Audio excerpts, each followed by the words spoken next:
I'm your host, Leo Zagami.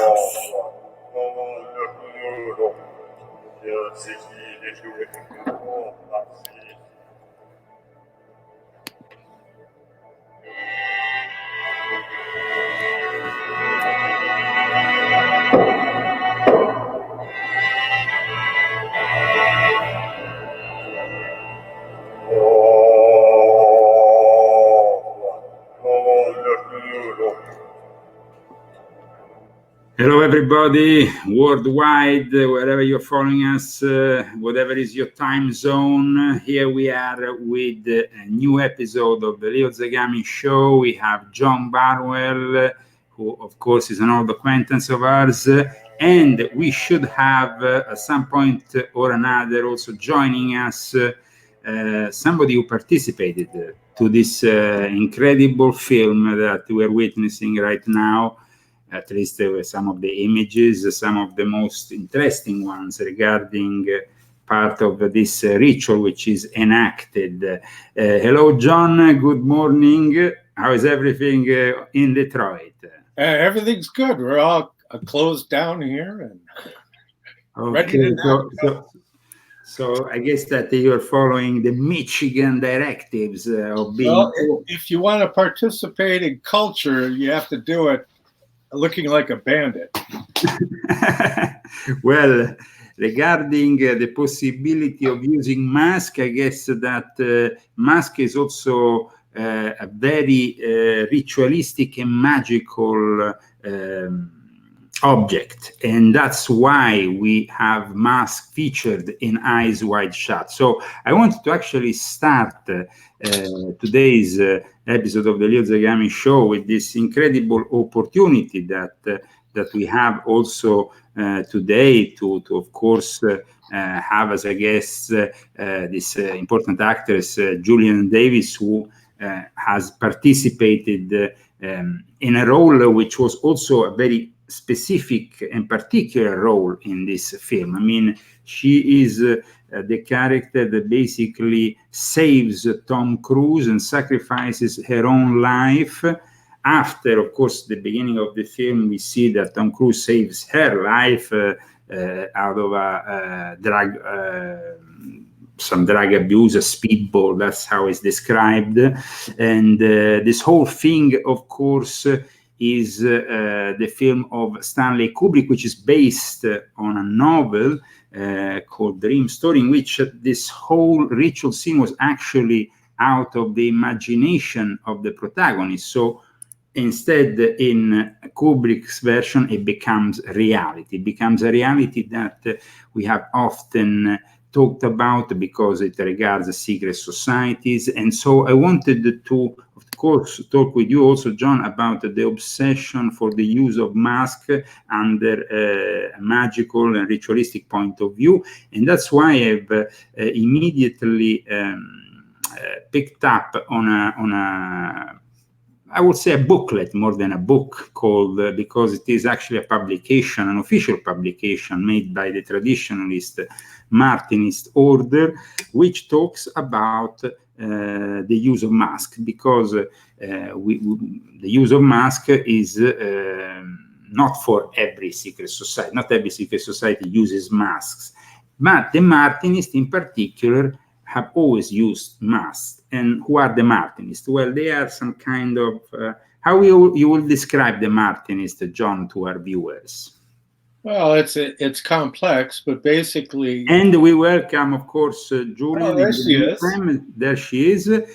So welcome, Julienne. Let's... I'm so sorry.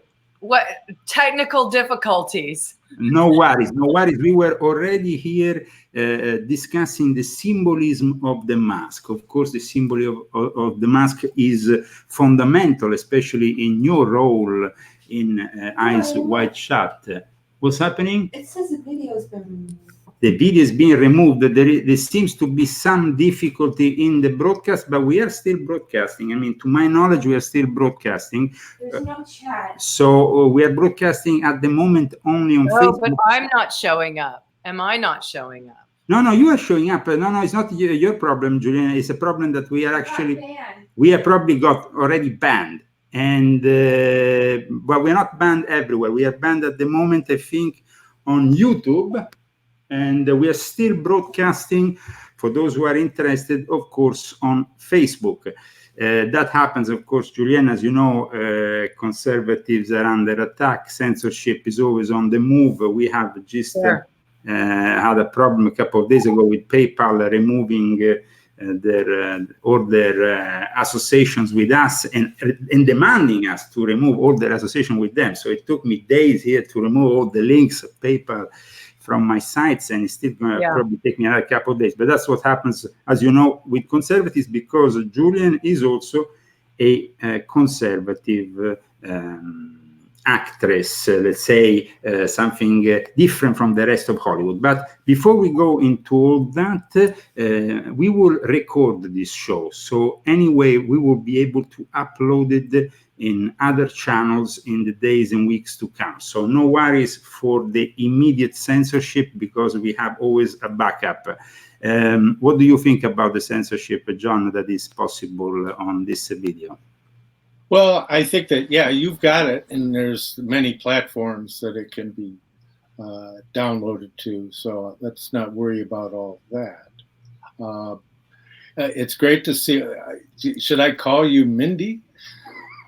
Well, Mandy. Mandy, yeah, that's right. Mandy. No, that's fine. You can call me Julienne. Yeah, Mandy's dead. Mandy's dead, and what happens in this movie? Mandy's dead, and they killed her. So yeah, that's my theory anyway. Although they didn't spell that out. I was chatting with Todd Field, who played Nick Nightingale, and we both were under the impression that they forced me to OD and kill me. So they actually gave me the drugs that killed me, and he never got home to his wife and 4 kids. So that was our take on it. Yeah. Well, it was very interesting also that Stanley Kubrick always left some mystery around the central protagonist of that ritual, the man with an English accent, who after is said to have been actually Kubrick's assistant, or not? The one who plays the Red Cloak. Right. Leon Vitali. Yeah, Leon Vitali. So he was always an assistant of Kubrick all his life, and he participates in this role. But apparently there is a link between the role that is played by Vitali, so the Red Cloak, and you in some way as Mandy. And this link is kind of like softly spoken in a way through the lines of this article, which is then found by Tom Cruise and then showed to the guy who basically is the guy who has this kind of affair at the beginning, with you. And you have this drug overdose, and then at that point you get saved by Tom Cruise, and you are basically returning a favor in a way when you save him from. That's it. That's exactly it. Yes. That's it. Okay, we are, and like I was saying a moment ago. Yeah, that's what I believe to be true. That because he saved me, I wanted to save him, because he was unknowingly going into this world that really he shouldn't be, because I guess my character Mandy, this is how I see it, this is my own interpretation, but I just see it that my character Mandy appreciated the fact that he cared about me at all, that I wasn't just this sexual plaything for the world's wealthy. And so in returning that favor, because I felt that he saved my life, I wanted to save his.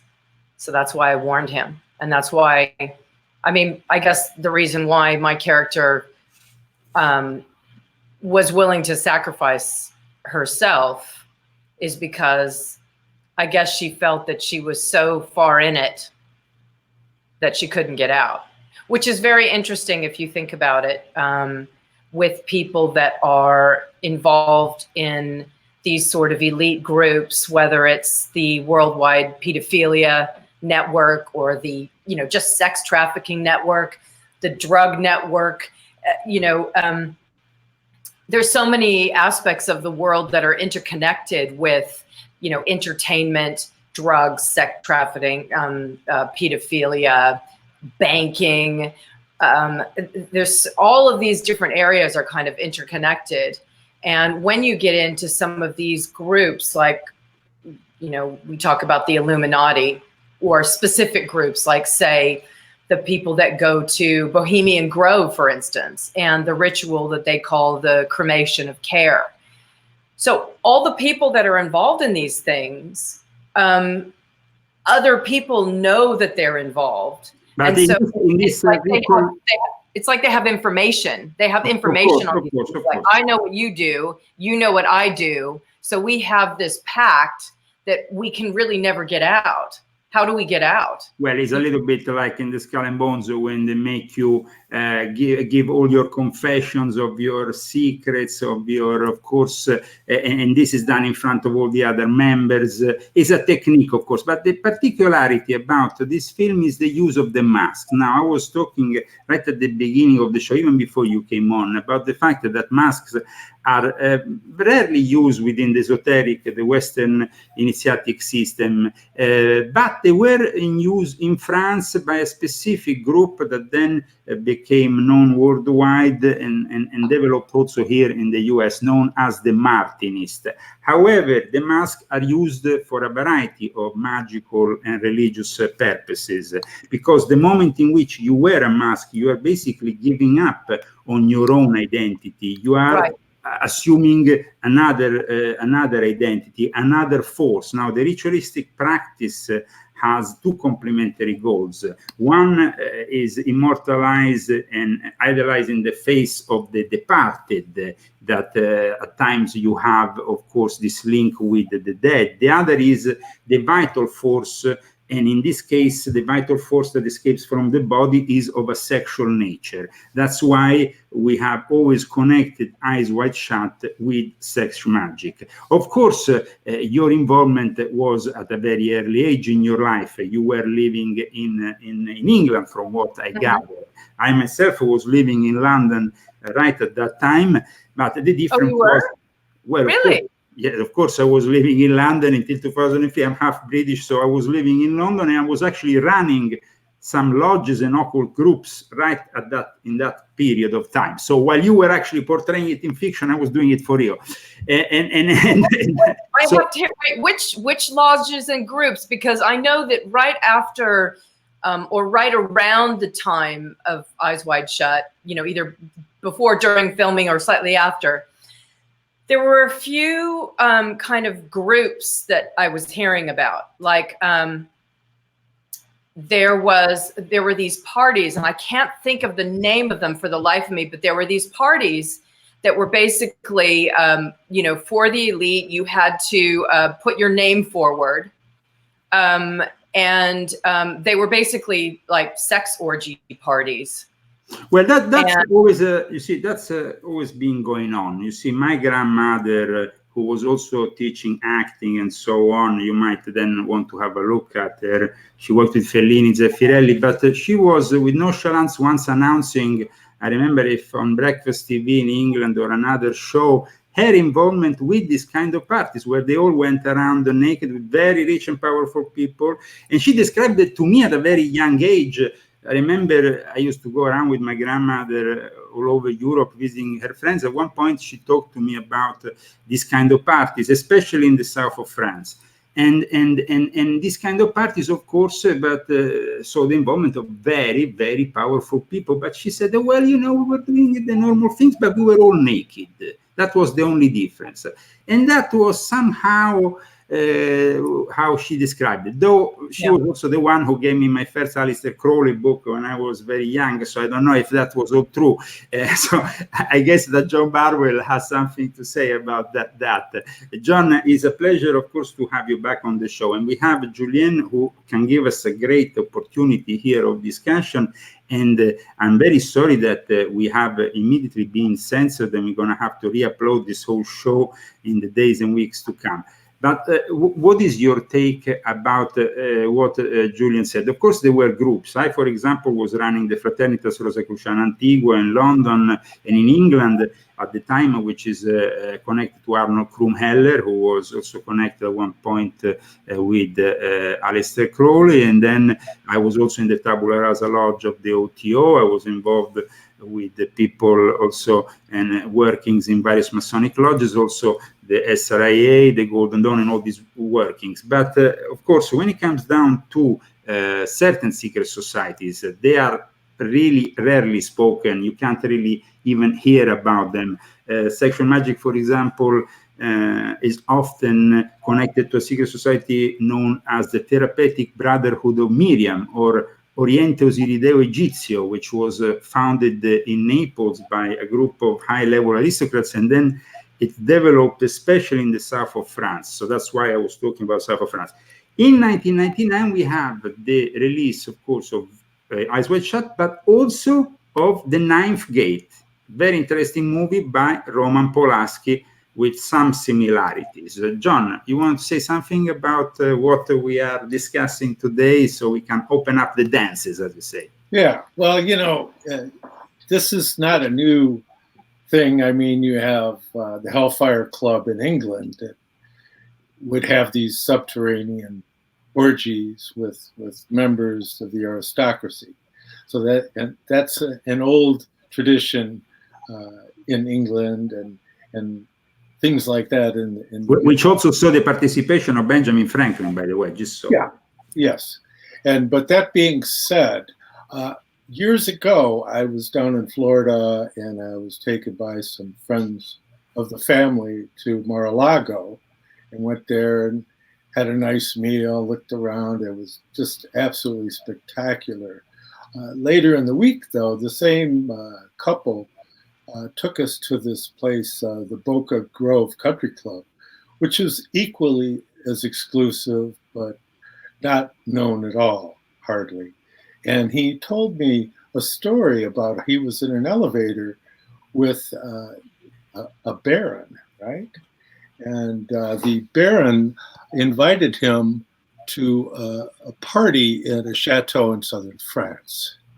And he went, when he got back home, told his wife about it. And of course, she insisted that he take her along with him. And he went to this party. And as they walk in, there's beautiful, like supermodel type women walking around in designer gowns that are bare-breasted with pierced nipples, with like diamond jewelry hanging from their nipples. And it was like kind of entry level to that whole scene. And he was quite surprised at the absolute opulence, you know. And of course, it was Baron von Thyssen from the Thyssen-Krupp family. Now, I only had one encounter with him personally. I was at a garden party in Grosse Pointe, and he happened to be there, but we didn't get to chat it up. I mean, again, I'm not the kind of person that taps people on the shoulder too much, but I run into a great many people. And more often than not, they tap me on the shoulder. But that being said, he passed away some few years ago. But that this is going on, I mean, you can go back to the parties that were going on even around Playboy Mansion and all that, which now people are coming out and saying that was a CIA secret black file opportunity, and they would invite people to parties there, and they get pictures, and you know, these I've been to one of those parties at the Playboy Mansion. Yeah, I don't see him as all that, but well, no, not yeah, but you didn't go to that party, see? No, that's true. And I just and all these things have yeah. I went to a party once, and that was it. But let me, you know, it's very interesting because, you know, the circles that you are both talking about are the circles that I used to run in London after Eyes Wide Shut came out. When we, you know, I mean, when Eyes Wide Shut came out, I was like the new ingenue on the scene. And so all the PR companies were inviting me to all the parties and the opening and the jewelry openings. And then, you know, I went to Monaco, and We did this big opening with Steinmetz Diamonds, and I met and partied with Prince Albert, and so I mean, the circles I ran in were those circles. That's why you're here. But what's very interesting about that is that,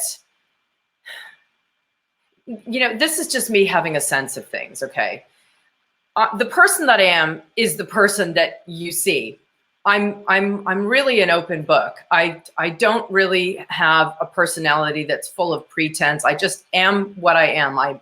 That's just how I am. I'm very open, I'm honest, and this is me. And the interesting thing is that I think... And that's great, Julienne, that you are honest and open. Just a brief, I want to interrupt you just for a second. We have managed to move to another YouTube channel while you were talking. So we will now spread the link of this other YouTube channel. Oh, perfect. And please continue. I'm just doing some technical stuff. So what I find really fascinating is that I felt like, when I first started kind of on this scene, this kind of, the international jet set scene that is, and let me describe all the different peoples that are involved in this scene. You have actors and actresses, you have, like more famous actors and actresses, or, people that are infamous, like Katie Price, people like that were also on the scene. You have bankers, like investment bankers. You have commodities brokers, people that are involved in the buying and selling of gold and iron, et cetera, et cetera. You probably have mafia people, although they're not out and out in saying that they're mafia, but they're there because they have a lot of money and they're part of the elite. You have people that are involved in politics. You have heads of, the Conservative Party, top MPs, you've got top fashion designers, musical stars. Do you get my point? It's like the top of all these different businesses, and they all kind of come together. So entertainment, banking, I know exactly what you mean. It reminds me a little bit of what was happening in Monte Carlo, for example. Exactly. So, Monte Carlo, that was a trip and a half being down there and seeing the parties. And I was actually one of the people in charge of the lodge down in Monte Carlo. So just. Oh, okay. Well, I was there, I think it was 2003. I was there for a launch of Steinmetz Diamonds in conjunction with a PR company called RMG PR, Roz Mulaney Galani, I believe is her name. Anyway, she's lovely and she's a friend and she's genuine. And, anyway, she invited me to this thing for Steinmetz. And it was, like a 3-day whirlwind of all these different parties. And I really got a glimpse of what life is like in Monaco, especially during the Grand Prix. And, the most gorgeous women. I felt like a plain Jane.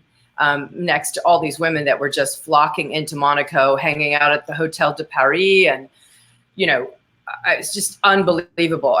Really, you're talking about the top of the top. And what was interesting is that some of the parties that I went to and some of the people that I met, and not just in Monaco, but, all the parties in London and, Paris and wherever, is that I felt like there were some people that were just sort of, they were meeting me and they were sizing me up.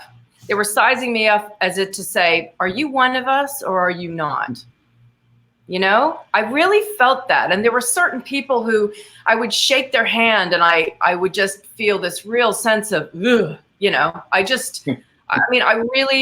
I had always promised myself from an early age that even though I was in entertainment, I never wanted to go to the dark side, I wasn't going to sell my soul or go to the dark side in order to become more famous or become more successful.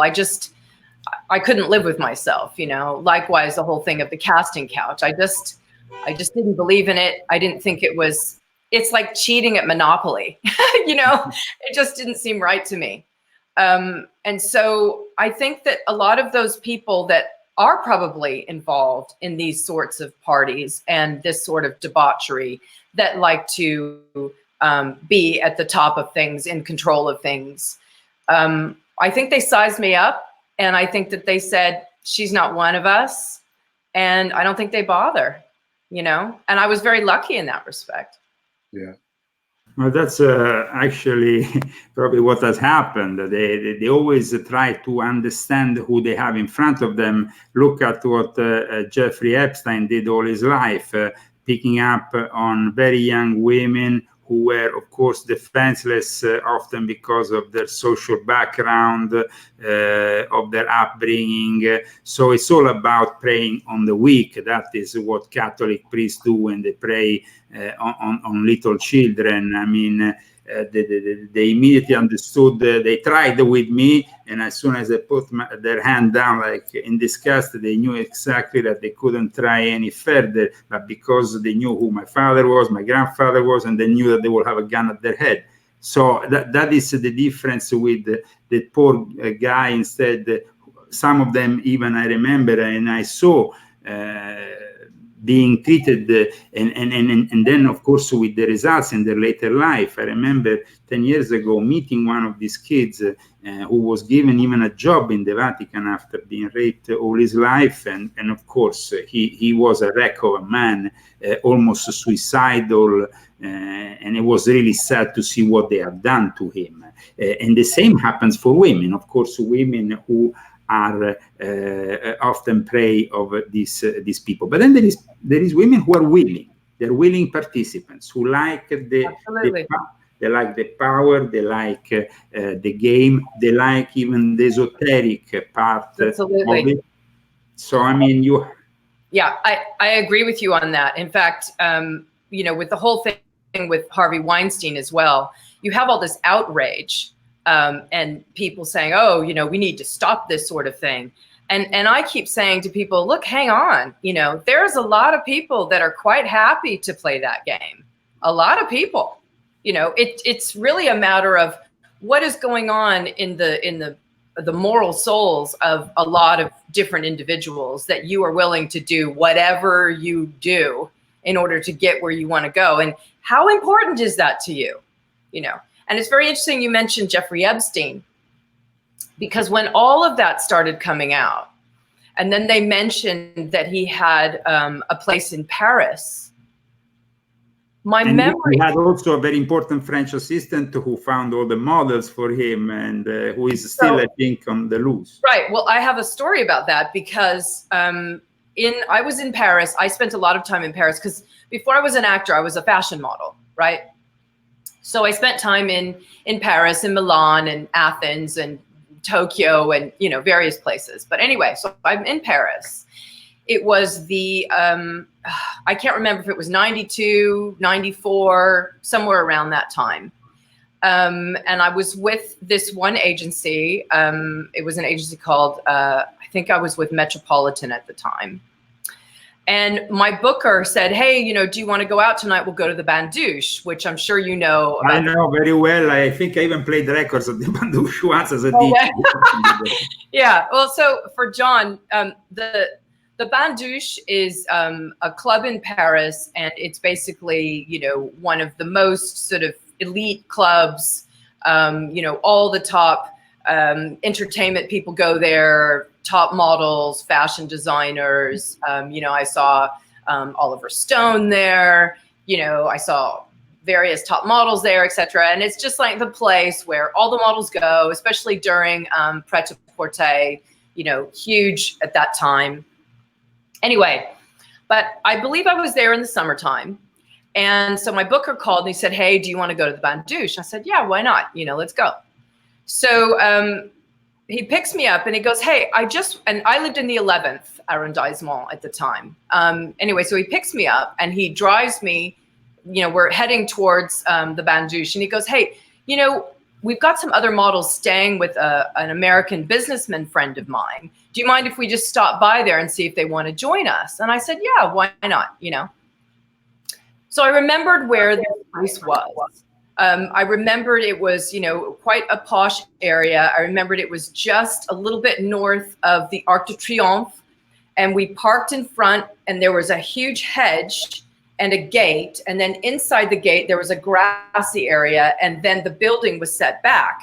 Now I say that because in Paris that doesn't happen all the time, to have that. You know, a lot of times you just have the building on the street, but this one had a really long hedge with a gate with about a 20-foot gap with grass, and then the building was there set back.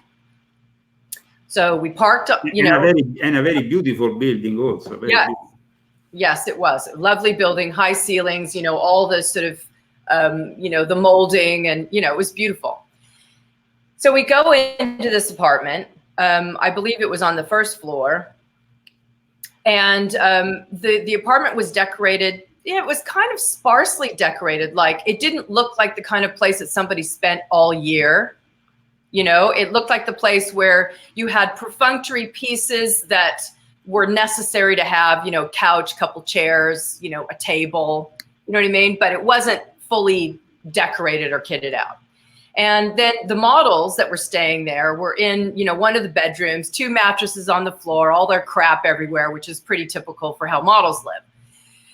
And so we're sitting there in the living room, and this American businessman comes out. Now, I don't remember names. I'm really bad at names. I always have been.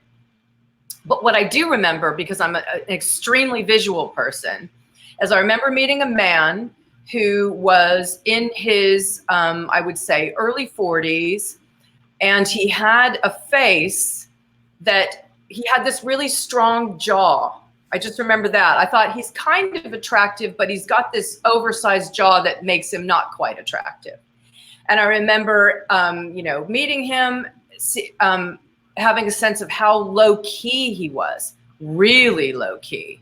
I mean, just so casual, as if to just be like, yeah, hey, how are you? You know, that kind of low key.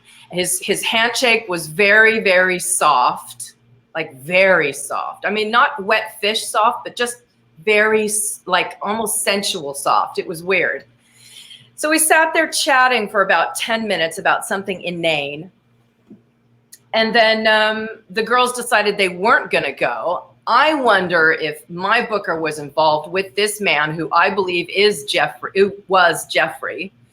And Jeffrey sized me up, and I was older at the time, but I guess I looked younger, and he was thinking, oh, what about her? You know, I don't know. I'm just conjecturing here.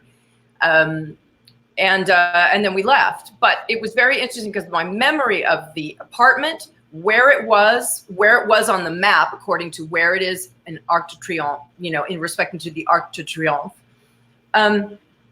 So I looked it up. I looked up the location of Jeffrey Epstein's apartment in Paris. And sure enough, it was exactly where I remembered it was.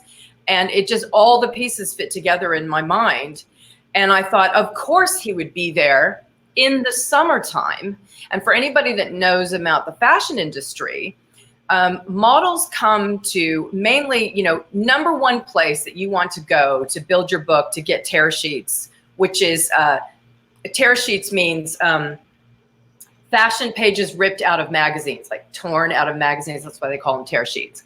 So the number one place that models go to build their books and to, you know, really rise up in the world of fashion. Well, I know a little bit about it because my wife used to be with Elite, so I know very well what you're talking about. Right. Okay. So you know, they're in Paris and Milan, and where are the youngest in the summertime is in Paris and Milan to do that, right? And the reason why Jeffrey was probably in Paris or in Milan every summer is because he knew that that's where the youngest girls were, because, you know, they were there during their school break, right? If he was there any other time, he would have known it would have been everybody that was over 18. But in the summertime, you had girls that were 15 and 16, right? And that's he was right there praying and hunting like almost a hunter. Absolutely. And the thing is a lot of parents think that their child is okay, that their child is safe when they send them off to Paris and Milan, because the mother agency says, oh, you know, don't worry, you know, they will be fully chaperoned. Now, from my own experience, I mean, my wife fortunately was working for Elite in Japan, which is a place where there is some respect. But I've met models when I used to live in Norway. Of course, Norway is full of beautiful ladies that go modeling to Milan and came back in the most awful conditions, drugged up, screwed up in their head psychologically. Yep. And so it was really sad to see that you live from Norway, is a very naive country, very easygoing, and then they came back, of course, with this kind of dreadful experiences. Yeah, no, I've seen it. I've seen it everywhere. I've seen it with American girls. I've seen it happen to many people.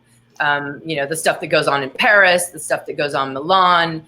The fact when it comes down to, of course, we are talking about a contest which you have represented in fiction. But when it comes to reality, I would say that similar scenes, of course, have been portrayed by the elite in south of France, in England, but also Silvio Berlusconi with his Lodge of the Dragon. Silvio Berlusconi, obsessed with women, also got involved in some ritualistic practices. And I remember also the involvement of this aristocrat who became a TV presenter for Rai, and she from a very important family, the Saint-Just family. And unfortunately, she got involved with these people, and the result was that she ended up being locked up in a loony bin when she was not compliant anymore to their request. Wow. And it was really sad to see her. I remember me and my wife actually went to a pizzeria which is close to this mental asylum for rich kids and for aristocrats. So they have a specific mental asylum which is used in Rome, which is all guarded by cameras and stuff. And we were there having a slice of pizza at lunchtime, and they let them out at times for lunch. And suddenly I saw her sitting down there, and I recognized her, and she, of course, recognized me because I knew her. And I was like shocked. First of all, how she looked, completely different from just a few years before. And then I said to my wife, look at this woman, because after I'm going to tell you something about her. And when we went out, and it was her, because after I contacted her through Facebook and she confirmed me that it was her. But the thing is that the way that she was manipulated, she was actually brought all the way to Roslin Chapel in Scotland, which is a famous place, as you know, connected to the Templars, to the Sinclair family. And she was made to have sex magic with Berlusconi inside Roslin Chapel, which is, of course... it's a world that I have not delved in that world. I mean, the only experience I had of that world was actually shooting Eyes Wide Shut. I kid you not. I mean, I went to parties, but not those kind of parties. And as I said, did the fact that you acted in a movie like that change your life or targeted you in some way by the elite? I'm sure it did. I'm sure it did. Like, that's why I say, my life absolutely changed after that film. It absolutely changed. I mean, I was, before that time, I was just a working fashion model. I wasn't a star. I was just a working model. And Stanley choosing me for that role catapulted me into a different level. And then once all the PRs started inviting me to various parties, then it upped my level again. And so, yeah, it was massively life-changing. It really, really was. But as I say, I believe that they sized me up, and whoever was involved in the dark side knew that I wasn't one of them and that I didn't want to be one of them. And I pretty much, I think, in things that I say and the person that I am, I think that was pretty clear. Now, Julienne, you have been talking before this show with my co-host here, John Barnwell, and of course you must have gone into in depth with all kinds of things. John, Is there a specific question that you would like to ask to Julienne about her experience? And of course, also your take on this secretive world that is often linked with the sexual magic. Well, I mean, if you remember, there just a few years ago, a video surfaced of a Dutch banker who came out about his experiences in investment banking, and that he would get invited to these parties, and like you said, hey, what young guy doesn't like to go to parties with beautiful naked women, you know? And eventually he started moving up the ladder in the company he was with, the banking company, although he didn't say which bank, but one of the major European banks. And he would go to these parties, and then eventually he was brought to the point to where he was told that in order to move up in the company, he had to participate in a ritual sacrifice of a child. And he just like, you know, hey, wait a minute, I didn't sign on for this, you know? And so there's always been this kind of like undertow, like Labas, you know, it's that dark shadow, archonic. It's a reality, and see, the secret to the mystery is that were you to pursue higher consciousness, you have to consider that your personal self-reference begins at about age 3, right? You don't remember generally what happened before your age 3, and that there's much higher realities participating in your being on a more intimate level before you come to self-consciousness. And were one to develop one's consciousness, you would re-enter that realm. Well, the forces of darkness, there's nothing that they like better than exploiting that realm. And that's the darkest form of magic there is the degradation of childhood. And so this is very serious stuff. Now, as far as how deeply it reaches into people that are participating, again, it's what level they're at. And even Rudolf Steiner had said that it's difficult to tell the people that are participating in the works of the fallen archive. And so consequently, it's out there and it goes back, and there's a whole, I don't know anybody of my friends that knows as much about it as Leo does. And it's, you know, I'm aware of it myself, running the largest occult bookstore in the world for many years. And it's not my path, but when you start to get red-pilled in the very real sense of seeing what is actually going on, seeing how dark some of these spirits are. I mean, really, the simple task in America, as I see it, is getting past Roe v. Wade. As long as we're doing mass abortions, we're feeding that whole realm of dark spirits, and it's just tragic, you know, that they want to extend it beyond, you know, late-term abortions, and you know, let the baby be born, but because it was supposed to be an abortion, that oh, just let the baby die naturally.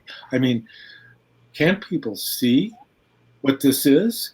I mean, at this point, America is really, they have a wake-up call with this whole lockdown that's going on. It's saying, hey, wait a minute, I didn't sign on for some kind of authoritarian system.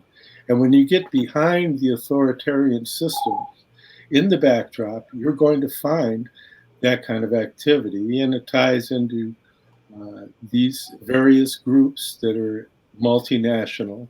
And it's also the imposition of the use of masks. Yeah. Now everybody has to use masks. I mean, yeah, well, and that's just it. And I think that's literal and figurative. Well, you know, that's kind of an Egyptian trait, you know, because they had the Egyptian rites where they would wear masks, for example. And so consequently, there is that shadow Sethian stream, you know, Kenneth Grant and all those characters that you used to hang out with, Leo.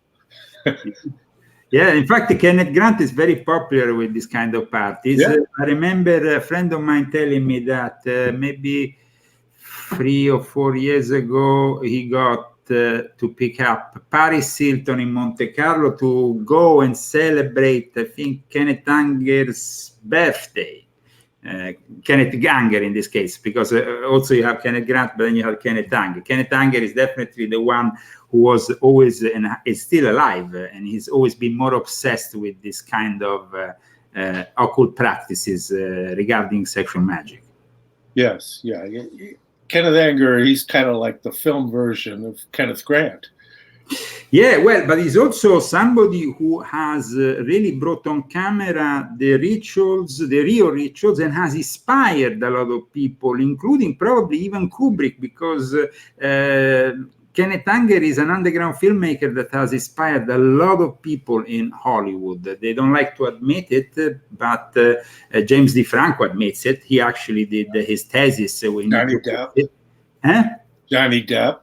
Yeah, Johnny Depp, absolutely. And then we go back to discussing the fact that in 1999 there was these two films, Eyes Wide Shut, but we also had The Ninth Gate. The Ninth Gate was different and it was also perceived differently, but these were two great filmmakers, Roman Polanski and Stanley Kubrick. And Roman Polanski also has this scene in this, of course, a scene is more satanic, is openly more satanic. But let's not forget that the music that was used in that ritual scene in Eyes Wide Shut was originally voices from Orthodox priests, then picked up by the author and reversed. So this reversing is typical of Satanism. Is actually Satan. Quintessence of Satanism is to reverse Christian prayers. Did you have that sense, Julienne, when you were involved in the film, that there was something malignant or satanic? Of course. I mean, while we were filming it. But what was interesting is that, you know, Stanley did not share the script with me. I'm sure, obviously, you know, Tom and some of the bigger actors and the crew had the full script, but I was not allowed to see the full script. So all I could do at the time was kind of look around and think, whoa, this is pretty intense, with the rituals and the you know, there was you had the girls in the circle and then the guy in the center with the incense going around and the masked, the blindfolded keyboard player, all of that. Yeah, of course. I mean, of course we thought it sounded satanic. Of course we did.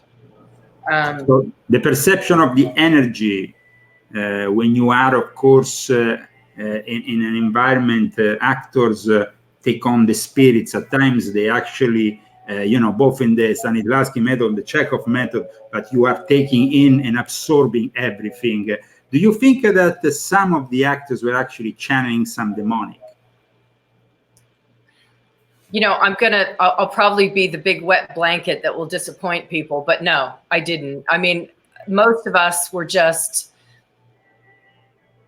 you know, we were just kind of getting on with it, doing what we were told. And when the camera cut, we were all like, robe, please, you know, wanting to get covered up again. And then you had the... You know, and honestly, I mean, we said, you know, some of the other girls and I, we'd talk about it. We'd say, you know, what do you think this is? It's like, well, you know, seems pretty bizarre, like this ritual, but we had no idea. So, you know, we talked and joked and laughed, and it was a film and we were working, and that was that. Honestly, that's, you know, we thought that the atmosphere was creepy, but we were thinking, hey, you know, it's a Kubrick film. We're working, we're making money, and it's all good. I mean, for me, I actually did have difficulty with the nudity. I mean, I felt very vulnerable during that film. It was actually difficult for me shooting, emotionally shooting that film. In fact, when we finished, I got sick.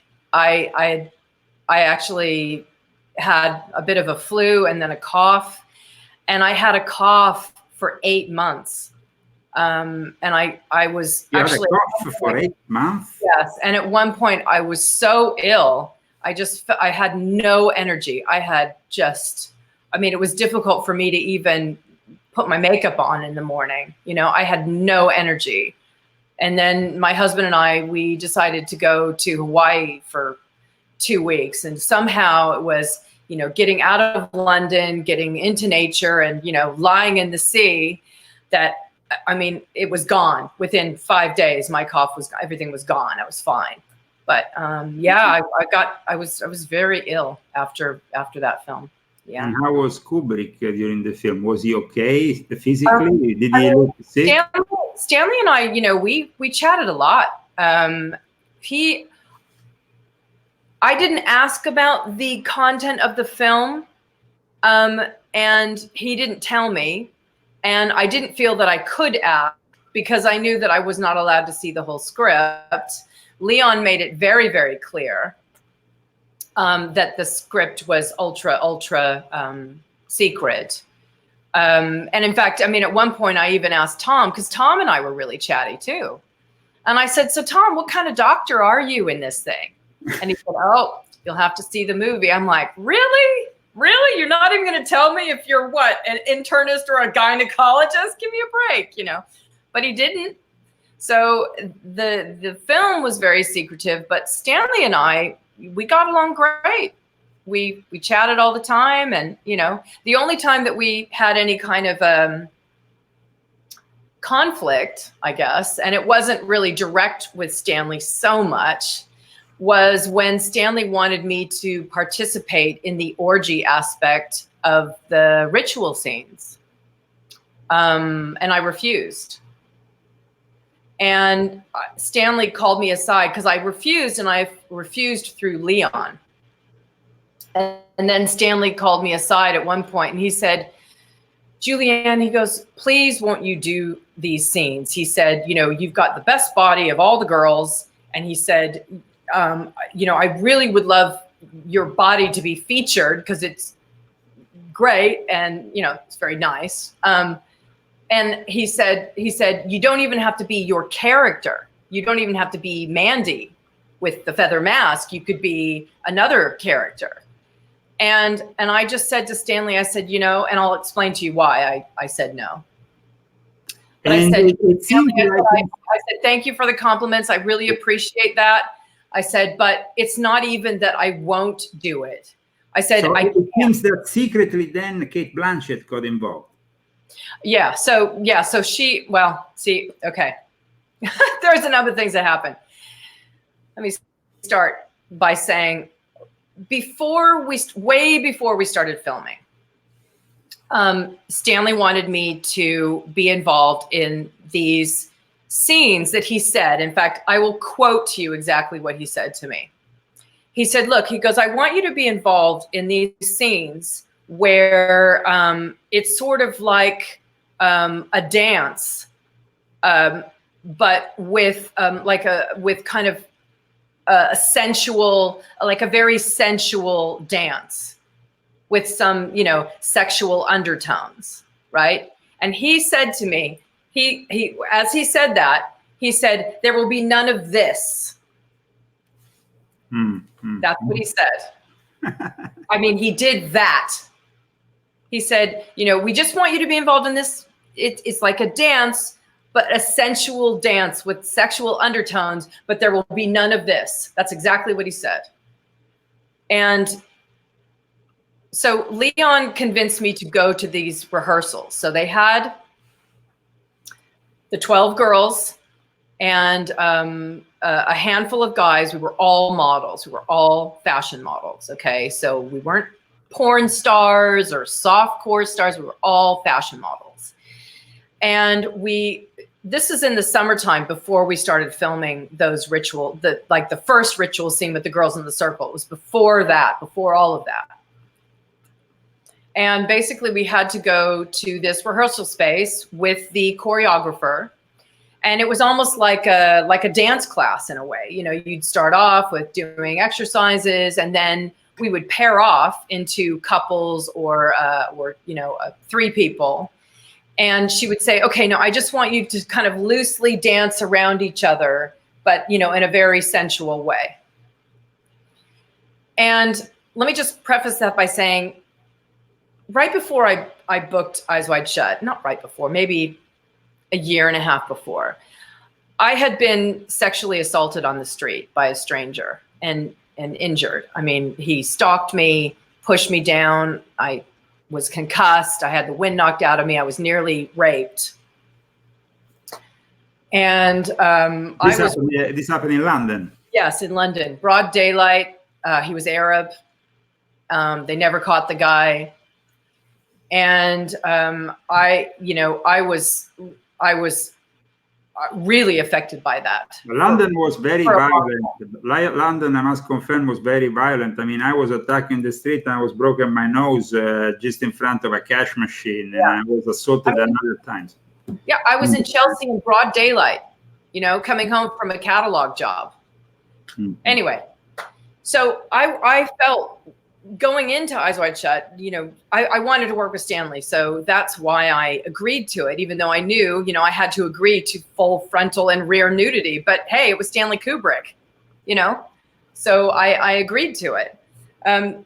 But it was difficult for me because of that prior experience. So when Leon asked me, I went to the rehearsal, I did the dance, I danced with two other girls, and we were dancing around all sensually with one another, topless, with a G-string and heels, right, as you see in the film. And there were 4 or 5 models, guys as well, and you know, they paired off in couples. And so they did this. I did one rehearsal like this, one session. And after the session, Leon was outside. He drove me back from the session to my flat, and he said, so how was it? You know, thinking that I would be saying, oh yeah, it was fine. It was great. You know, we all had fun. And I said, you know, Leon, I just feel really uncomfortable. I said, even just dancing with other girls, and I'm straight, but I said, I just feel really vulnerable and really uncomfortable. And I told him what had happened to me only about a year before. And I said, I said, it's not that I wouldn't do it. I just couldn't do it. I just feel so uncomfortable. You know, it just really rattles me. And he was disappointed. He told Stanley, and then Stanley was the one that came back to me after he obviously relayed that information. And he said, Julienne, won't you please do this? He said, you know, as I told you, you've got the best body. We really want you in these scenes, blah, blah, blah. And I just said, I just can't, Stanley. I'm sorry. I just can't. How many people turned down Stanley Kubrick? But yeah, I turned down a few of the things that he asked me, but that was a big one. And so what they were doing on the pissed off too. I think he was pissed off. On the set, they were not mimicking sex. They were doing real sexual acts. No, they weren't. So it was simply an aesthetical problem for you. Yeah, but you know, I'm sure, Leo, you've seen the full uncut version.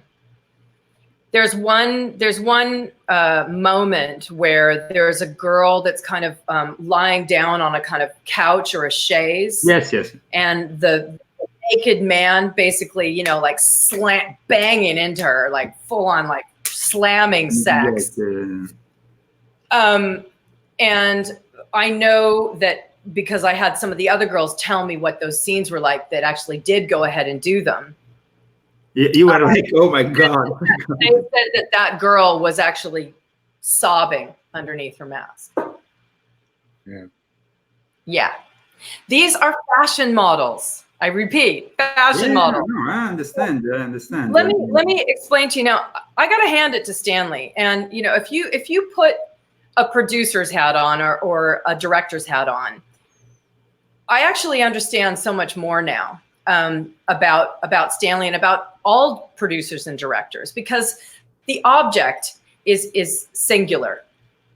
What is the best thing for the film? The film is number one, and what is the best thing for that film? Everything else doesn't matter. What is the best thing for that film? How do I get to that place, right?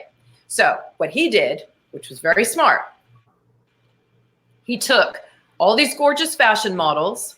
He made them go once a week for months, once a week in these sessions, you know, doing your initial warm up and then dancing around with each other.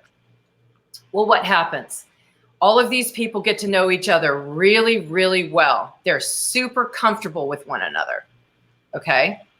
So we're shooting the ritual, you know, the bit with all of us in the circle. And obviously once all that, you know, once we paired off and we started walking upstairs and, you know, that was when obviously at a later date, they then filmed the orgy scenes, and they filmed the orgy scenes at a different location. We shot those ritual scenes at a stately home in Norfolk, but the orgy scenes were shot somewhere else. And in fact, I don't even know where that is. I can't remember what the girls told me where they shot it. But it was very interesting because towards the end of shooting those ritual scenes, it was Jan Harlan that came up to us as a group, you know, all the girls and the one guy. And obviously they had other guys that had been, you know, rehearsing with all those girls, right? But the people that were on set at the time, we were just, you know, we were on a break. So Jan comes up and he starts talking to us. I don't like Jan. And he said, okay, so here's the deal. Now, initially we said to you that we were going to be. Let me understand. You didn't like him? I did not like Jan Harlan. No. Jan Harlan underestimated my intelligence, and I thought he was patronizing and insulting. Okay. But that's me. Anyway. But with Kubrick, you didn't have this kind of problem. No, I like Stanley. But I mean, I think, you know, whatever, if you want to call it dirty work, however Stanley worked, I mean, the dirty work would be done through his other people, you know, through Leon or through his first E, or, you know what I mean? Or through Jan, right? Because Stanley was lovely, right? But Stanley, and respect to him, Stanley had the film. The film was number one. What he wanted to achieve with that film, that was number one, and everything else was secondary. Now he died. I actually understand that and respect that. Now he died, and the film comes out. What? He dies, of course, Kubrick, and the film comes out after. No, he dies. So, do you think that he will have accepted all the compromises for the US edition, the editing, the manipulation of his work? Yeah, I'm sure he would have, because he understands that. I mean, it's a real dichotomy in America. On one hand, a lot of America is a little bit more puritanical than Europeans. You know, Europeans are not as they're not as funny about nudity as Americans are. But at the same time, America has such a massive porn industry. It's very strange. It's this very sort of split personality that America has. So I'm sure he understood that would have been necessary. And I'll go out on a limb and say he probably would have approved it in order to have more people see it. And honestly, the difference between the European version and the American version, I mean, it's just a little bit more sex, isn't it? It's just a little bit more of those scenes where you've got people doing more things or seemingly doing more things. As far as what I heard, there were no girls that were actually having sex with other people in the scenes. I know people probably don't want to hear that, but that's the reality, in that, you know, as I say, these girls are fashion models. Now, Tom Cruise is a top weirdo and a top Scientology guy. We all know that he has all these rules. While he's on set, you can't, at least in the last 20 years, the rules got more and more strict. Probably in your days, they were not as strict. No, well, okay. Well, you know, I've said this a number of times. I love Tom. Tom and I never spoke about Scientology. I didn't want to broach that subject with him, and I wasn't interested in that subject, and at the time, and I just didn't feel that it was appropriate to talk about those things with him. So we talked about safe things, but we talked about things like censorship and stuff like that. But you know, I thought Tom was fabulous, and he was very personable. He was so friendly and so respectful to me and everybody. He was friendly to everybody, and he didn't have these rules. I mean, I heard the same crap you did, like something along the lines of when he was shooting Mission Impossible, he needed to have a tunnel built from his room. But you know, honestly, I don't believe that. I don't, because I worked with the guy for 8 months. I didn't see that. I didn't see that aspect. I didn't. Okay, thank you for clearing. He's much more down to earth than people might think. I mean, or at least what he showed to me. But again, I mean, there's obviously room for error there because he's an actor. So did you actually see him again in the last 20 years? How he evolved since that film? No, I haven't. I haven't seen him again because, you know, I didn't take the bait. I wasn't willing to do whatever to get to a higher level, you know. Absolutely, absolutely. I mean, I've you know, and even. I mean, listen, Julienne. I mean, you know, being conservative in Hollywood, geez, you know, being a Trump supporter, I mean, I might as well hang myself. I know exactly what you mean because my wife had friends who went instead and became the super Hollywood stars. I'm not going to make names of stuff, but compromises, of course, can be made along the way. And if you refuse them, you will no longer be put in that position, no, of dominance in an industry which at times is made of compromises. Now, you have come out as a conservative in a world which is dominated by globalists, progressives, left-wingers. We are used to have renegades of Hollywood here with us. John knows that very well. We had Roseanne Barr for a time on a show with us. Now, how did your, of course, stand as a conservative? How was it received in Hollywood? Did you have immediately, you were ostracized, you were fought, you were compromised, let's say? Well, let's see. I started becoming conservative after 9/11 in 2001. And I mostly kept my mouth shut for a long time. I started coming out because I had a friend who actually was one of the first people to interview me after Eyes Wide Shut, a journalist from London. And he was one of the editors of Heat Street magazine. And he asked me if I wanted to do an article about revisiting Eyes Wide Shut. And that started my writing career. So I wrote that article. I then wrote an article about fame. And the game of fame, because it is a game. Did you ever publish books, Julienne? Say again? Did you ever publish any books? I did write a book. I co-wrote a book, but it's, you know, yeah, I co-wrote a book about long-term relationships and sex. But it's, yeah, I co-wrote it with someone who I no longer speak to. But that's, I mean, that's not really. No, but we like to promote literary work when we have guests on air. I'm not, I mean, there is some truth to that book, but at the same time, I'm not that bothered about it. But let me just tell you more about my conservative road. So I started writing for Heat Street, and I had these other ideas, and then I would pose those ideas to this friend who's an editor of Heat Street, and he said, yeah, go for it. And so I did. And, you know, I don't know, 20 articles later, I was really coming out. And then Heat Street closed. The main editor, who was a fan of my work, went over to Fox. I then pitched a number of stories to Fox, but the first story they wanted to print was my experiences in those months of writing those Heat Street articles and how people were starting to react. You know, how my entertainment friends were starting to react. So I did have, I had a number of people that, you know, ditched me, including my best friend at the time. A lot of acquaintances, you know, actors, directors, whoever that just, I mean, it was like, they just kind of scattered. And I got a lot of insults. I even had some threats like, you know, we really hope you die soon kind of thing, you know?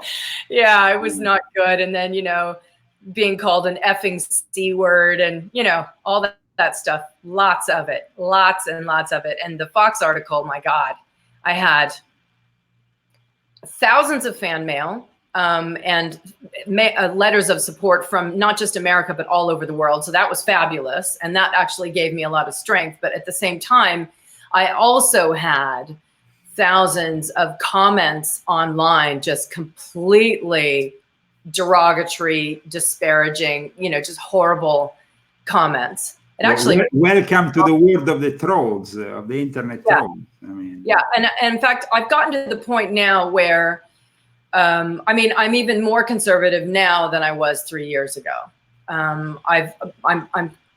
I have become way more conservative now. In fact, if I look at where I was even in 2001 when I started to red pill, that trajectory, I've just been moving steadily to the right.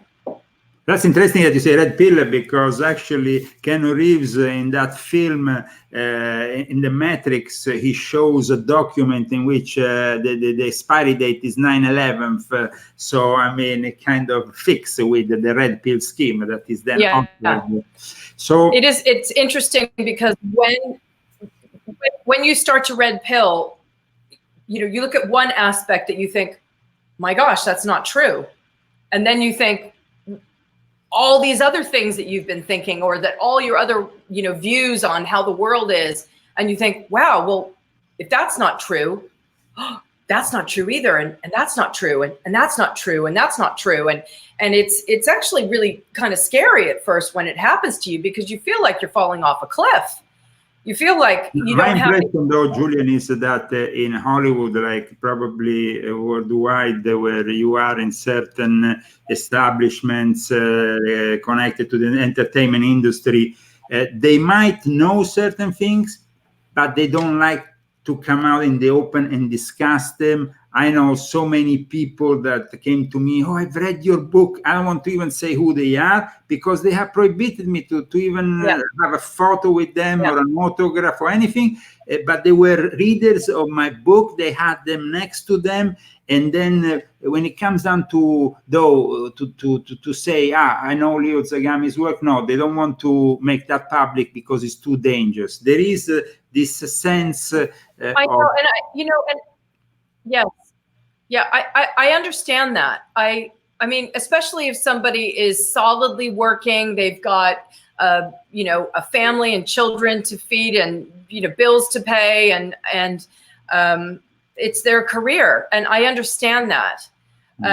My career was always bigger in England. And so moving here, some might say that possibly was a mistake, but you know, it is what it is. You were also, I saw in your bio, you have acted in various comedies, British sitcoms, and so on, which are quite known in Great Britain. So you could have actually hanged out in Great Britain and probably lived a very comfortable life there. I did.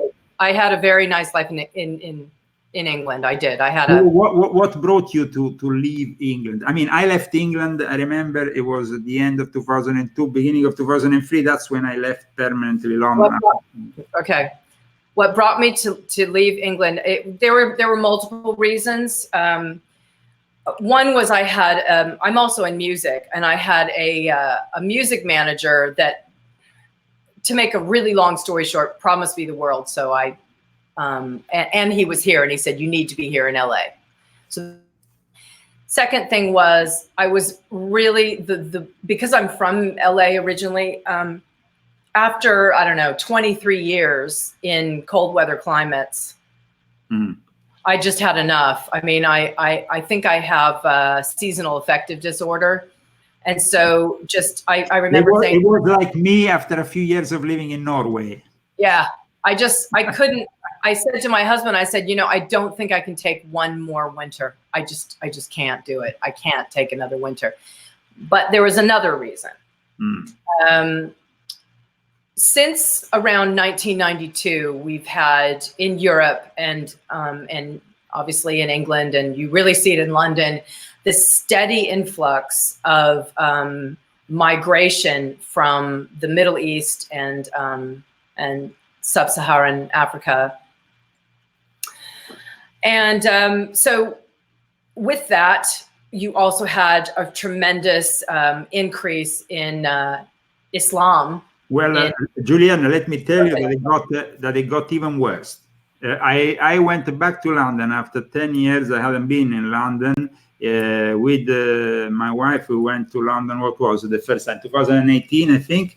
And we went inside. This is an apartment from my aunt. Is my aunt's apartment. She doesn't really live there. She rents, or she gives it to family at times. It's right in the center of London, near just next door to the Landmark Hotel. And as soon as Belgravia. Yeah, right. yeah, it's also close to Edgware Road, though. So I mean, you have that big. Right. Okay, yes, I know exactly. So what happens is, I open the door, and the first thing that I see is that the neighbor downstairs has a big sticker with written "Allah is great." The corner pub, the pub that used to be on the corner, is no longer a pub. It sells halal meat. Well, Edgware Road is terrible. I mean, but not only Edgware Road, it seems to have expanded further from all towards Baker Street. I mean, we are right in the center of London there. And so it seems like really you are right in seeing and detecting that expansion, which has got even worse. In fact, I went, I was having a Masonic Lodge meeting in London, and in my capacity, I stood up in front of the whole audience. It was actually the initiation of my wife. She decided to be initiated in Freemasonry in London, so I was a guest at this initiation, and I gave a speech because I'm a Grand Master. I was also there in my capacity as a guest, and I said, and it was in a church, the Church of St. Edmunds in the middle of the city.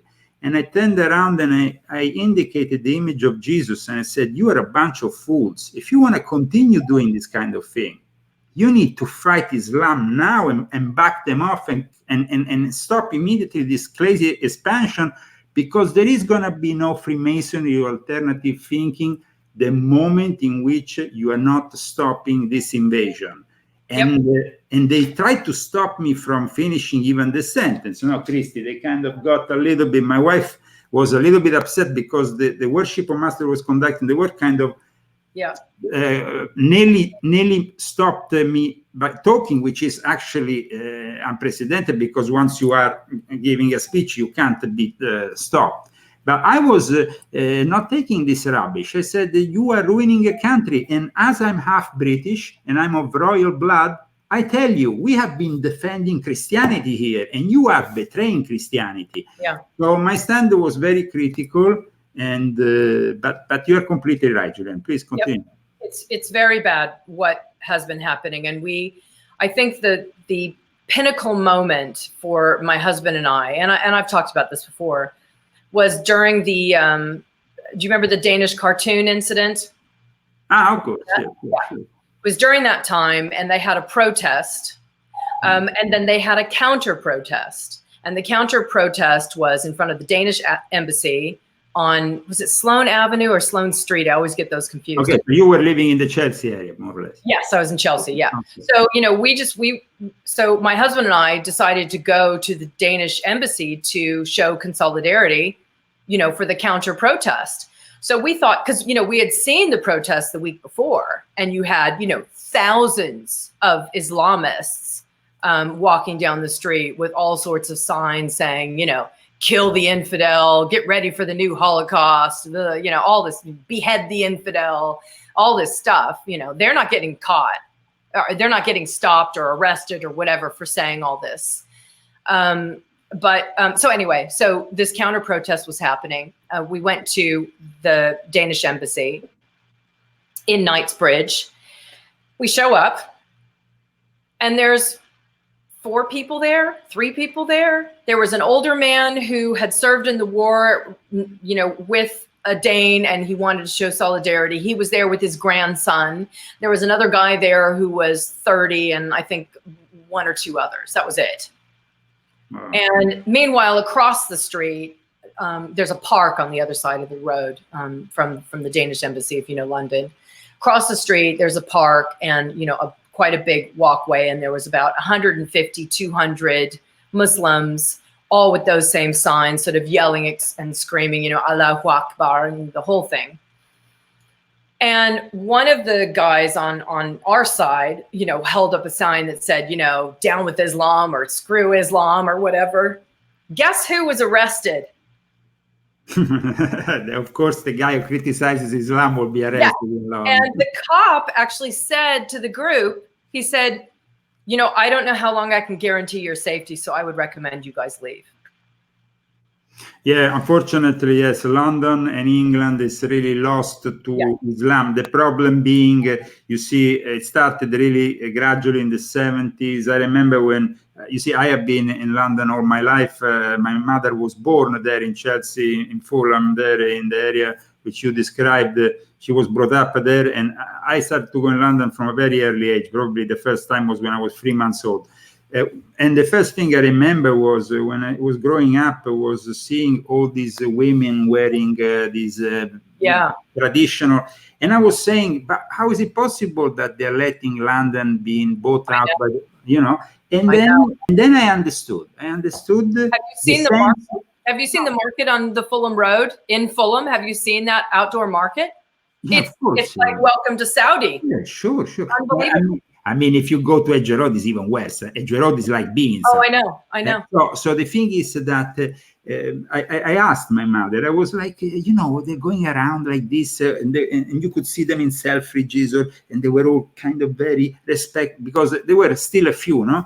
But they were buying London up. And then I understood the sense of guilt that pervades the Brits and the Commonwealth, and the fact that they have this big empire, and now they feel guilty that they have to let them all back in.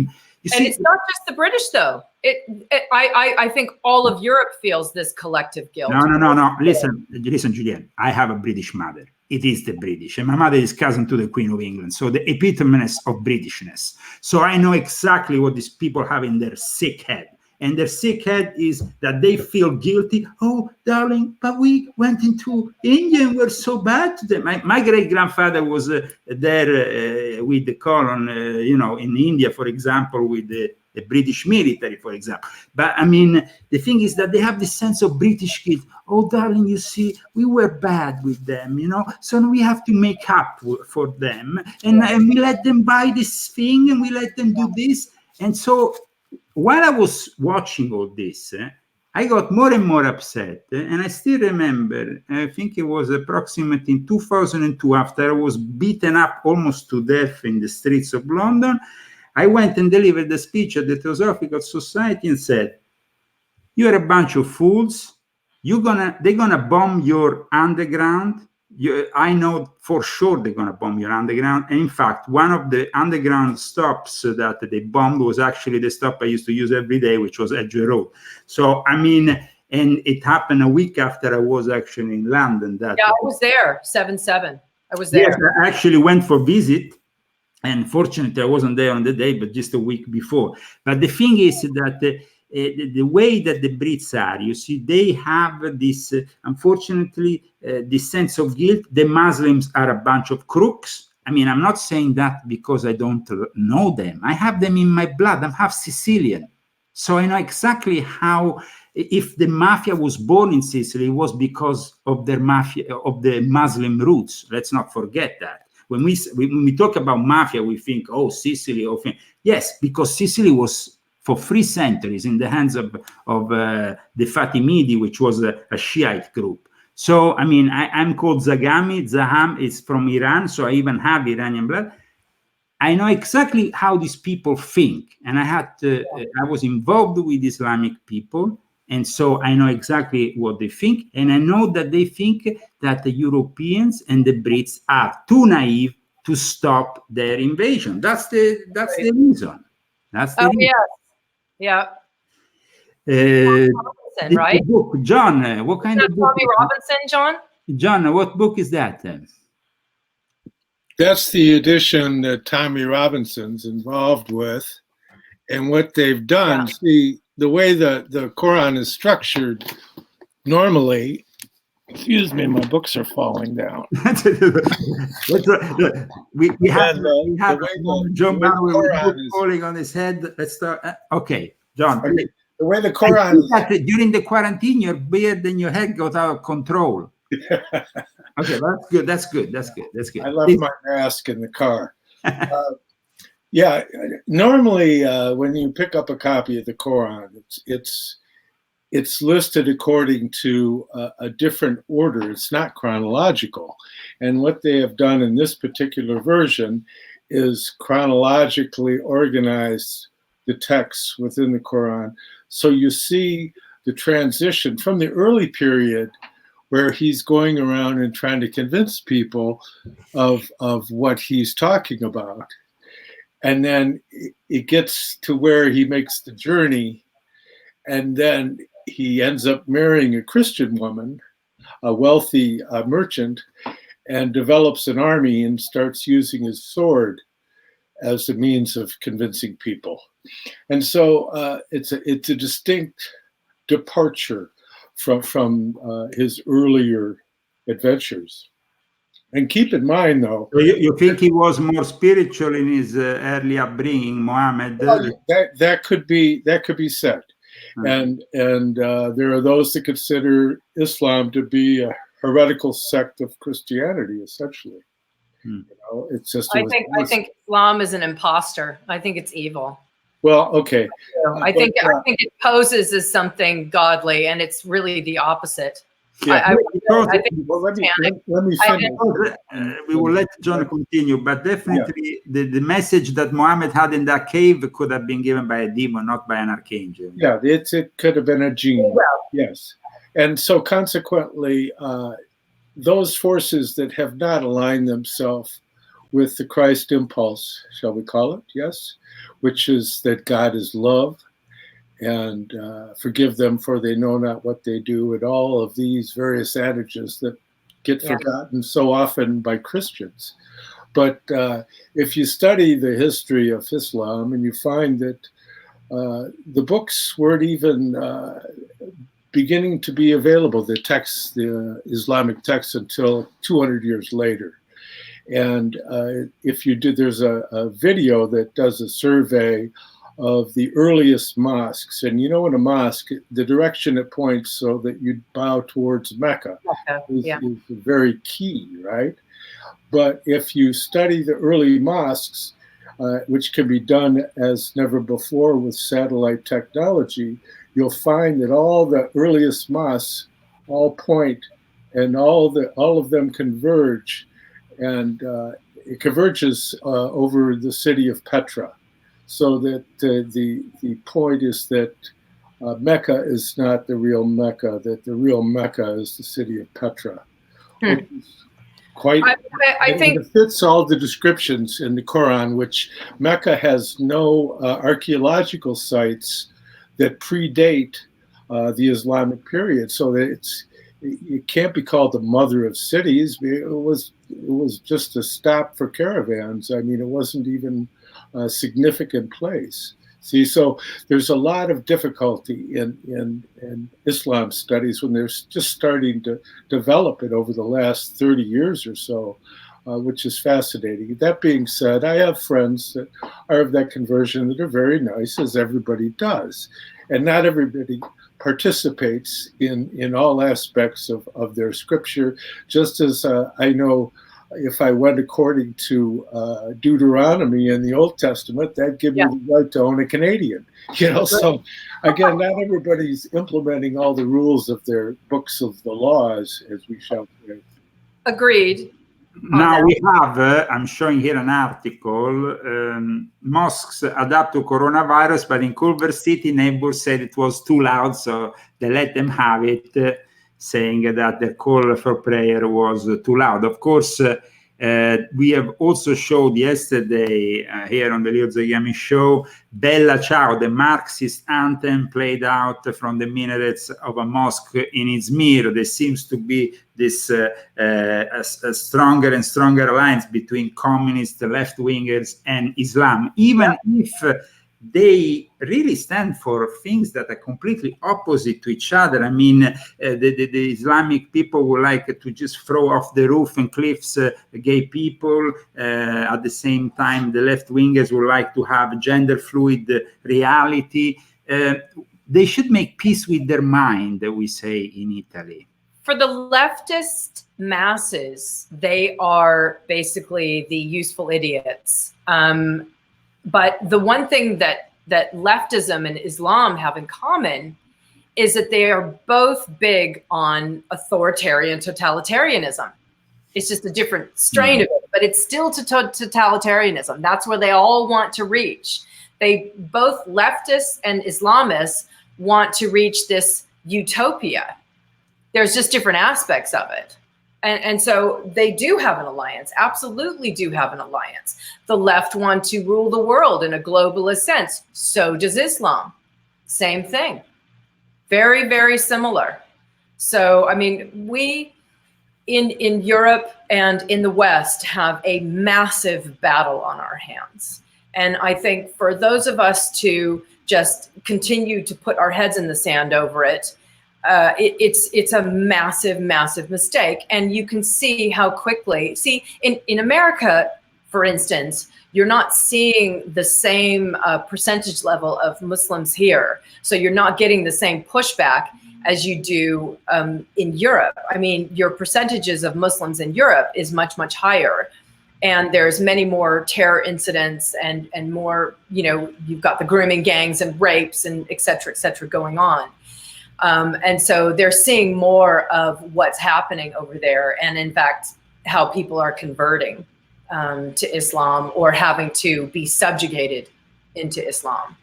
Well, it seems also that the concept of zakat, which is the economic principle that underlines Islam, for some Islamic scholars equiparates to what is taught in the capital of Karl Marx. So, I mean, they seem to actually have some also theoretical foundations that they are kind of grasping for their interpretation.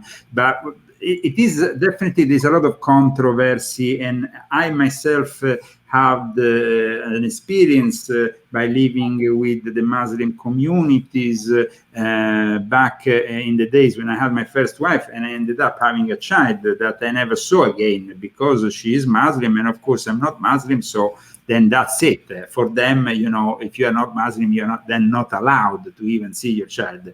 But what happens is that they have really a sense of they have problems with their own mind every day in facing their own reality in the West, because they see the freedom of, for example, Western women, and they can't have it, and they live in their Sharia kind of ghettos in a reality which is not really in accordance with the Western world. So it's like they live a lie. They simply live a lie. They live a controversy every day. These Muslims, even the ones, especially the ones who are born in the West, because they have actually been born here in the West, and so they have not been born in the countries where this tradition is actually still portrayed. Please, John. Yeah, an old friend of mine used to be an advisor to a member of the Saud royal family. And, you know, Detroit is the largest Islamic community outside of the Middle East, right? I don't live in that particular area, but I'm very familiar with it. But my friend was an advisor to the Saud family, one of the princes, and he helped auto companies get their places in Saudi Arabia. And he'd go to all these parties, and he says it's so funny because he'd go to these parties and they love scotch, you know, and they got all these Western women and women from all over, beautiful women, right? They are complete hypocrites. Listen, man, Yeah. I was in Cairo. I saw these people from the Emirates, from Qatar, from all the rich. They go there and they behave like there is no God.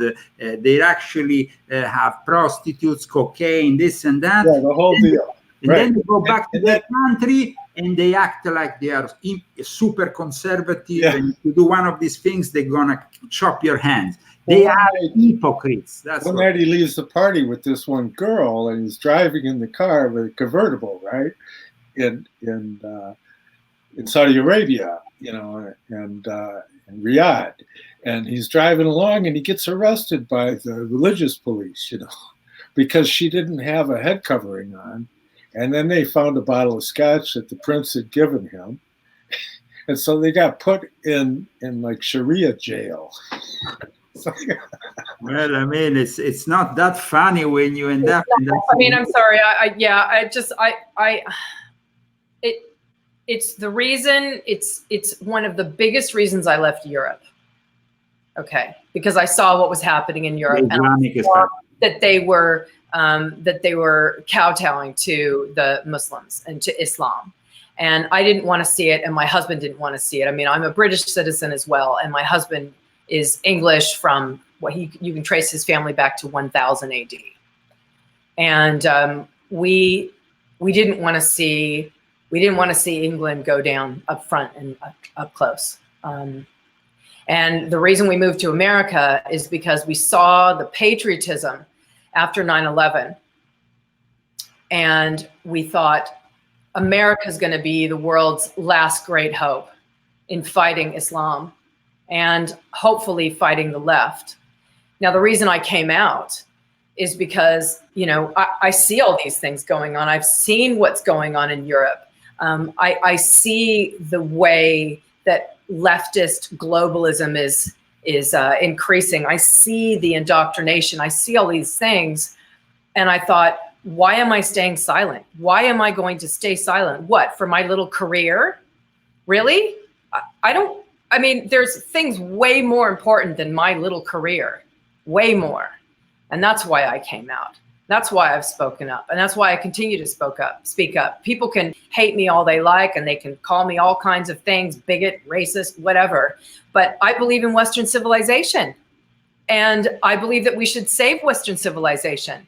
I think that the fundamental undercurrent of Western civilization is derived from Christianity, and we need to hang on to that. And not only hang on to it, we need to re-embrace it. And that's why I've become so much more conservative through the years, because I see the need for it. I see the need for the belief in God, for the belief in clinging to the light and clinging to God and clinging to those Christian morals that were the reason. It was the underlying reason that the West has been successful. It hasn't been just because we are free or just because we have a US Constitution. No, it's because we had those Christian underpinnings that kept us in line, So now the West is really living an unprecedented moment. The forces of globalism have used and are using these never-ending lockdowns and this pandemic to implement their Orwellian nightmare on us. Yep. And so what is for Julienne Davis the solution to all this? Is there a solution, or will we be forced, like I said in the past, to... This is really dangerous, me talking about this. I'm not going to go... We like danger. I'm just going to say that the people need to organize. We need to organize. Yes, because it seems like at one point or the other, and I'm going to make this question both to you and to John, maybe the solution that will be implemented, the smart cities, will really become cities that defy everything that we stand for. And so anti-Christian cities connected and driven by an artificial intelligence. Isn't that the case already in San Diego, for example, and it's starting to build up in other cities, also in California? I mean, I live in the belly of the beast. I live in Los Angeles. Sure.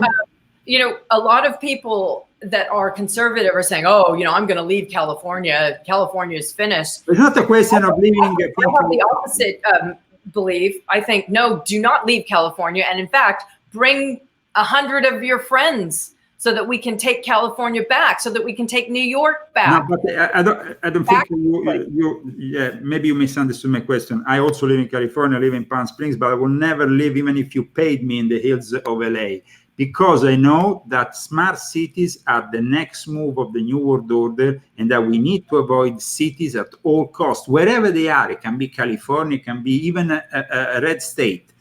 The problem is, in the next 10 years, they're going to use the data, the tracking data, everything to enrich the artificial intelligence and ultimately create smart cities. We have San Diego with already 600,000 biometric cameras.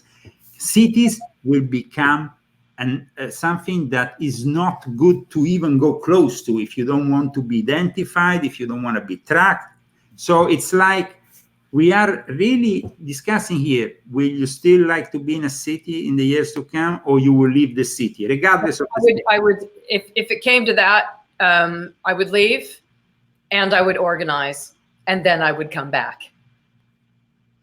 But you understand here, the problem is that you will come back to what? The problem is if your cities No, I'd come back with an army. Okay, so you have that kind of resistance in your mind, but you think that maybe in the next few years we can go towards the split up of the United States of America?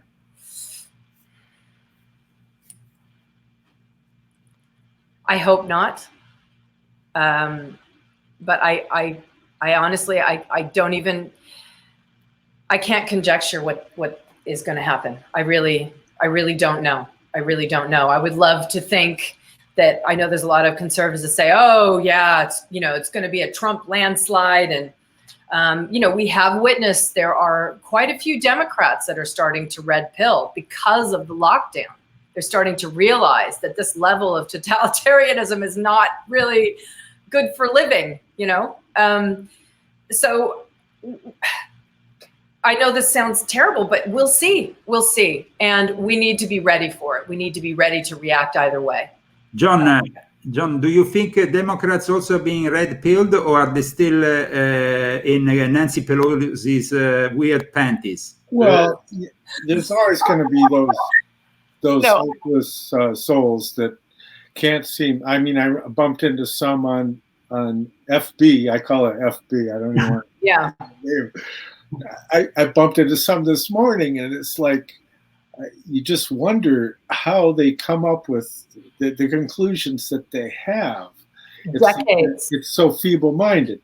But decades of propaganda. That being said, yeah, the propaganda is very strong, and if you talk, propaganda is strong, but Nancy Pelosi has the biggest ice cream collection. Yeah, but if you talk to any of them at any length, they don't have any depth. You know, and so it's a troubling thing when you look at the. We've done extensive studies at American Intelligence Media and Americans for Innovation, as you know, on voting corruption and the ownership of the voting machines and the software in the voting machines that a 13-year-old was able to hack into in 13 minutes. And so it's troubling in that George Soros has invested such a large amount of money in the election campaigns of secretaries of state who happen to be the ones in charge of making sure that the voting tallies are correct. So I still have misgivings for the upcoming election, and they're trying to force it so that this whole lockdown to be able to control the election. I mean, this is a dress rehearsal, what they're putting. Oh, yeah, it is. It is. But that being said, I'm running into a lot of people that saw themselves as being of the liberal bent, but they don't like this. I said, well, you don't like it. I mean, this is what you've been promoting. You know, what used to be liberal doesn't exist. Now it's this progressive totalitarian. So it seems to me that they are very superficial, John, in everything. Well, a lot of people don't want to be bothered, but now this is a huge wake-up call. They've got nothing else to do except sit at home on their computer and try to figure out what in the world is going on.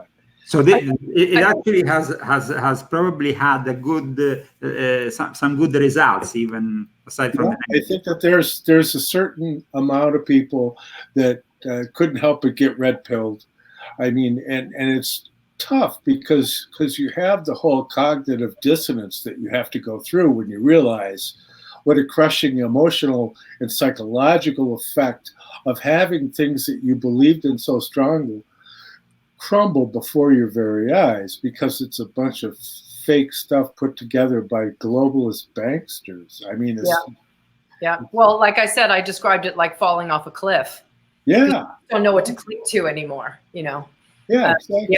Yeah. I mean, that's the thing that I'm finding so difficult with some people is that because they've had literally decades of indoctrination, brainwashing, and propaganda and half-truths and omissions as well, a tremendous amount of omissions in the news and in schools, etc., that they've built up this worldview over many, many years. And it's very, very difficult to unpack that. The way I think that a lot of people will begin to be red-pilled is already happening, and that is make people really, really uncomfortable. And then they'll start to see. The other side of that, though, is with all of this, if you make people so uncomfortable so as to bring on not just a recession, but a depression, that's when war starts. Yeah. Because the thing is that when people are fat and happy and busy and making money and their career's going well and they can go out to dinner and blah, blah, blah, then they're not going to do anything.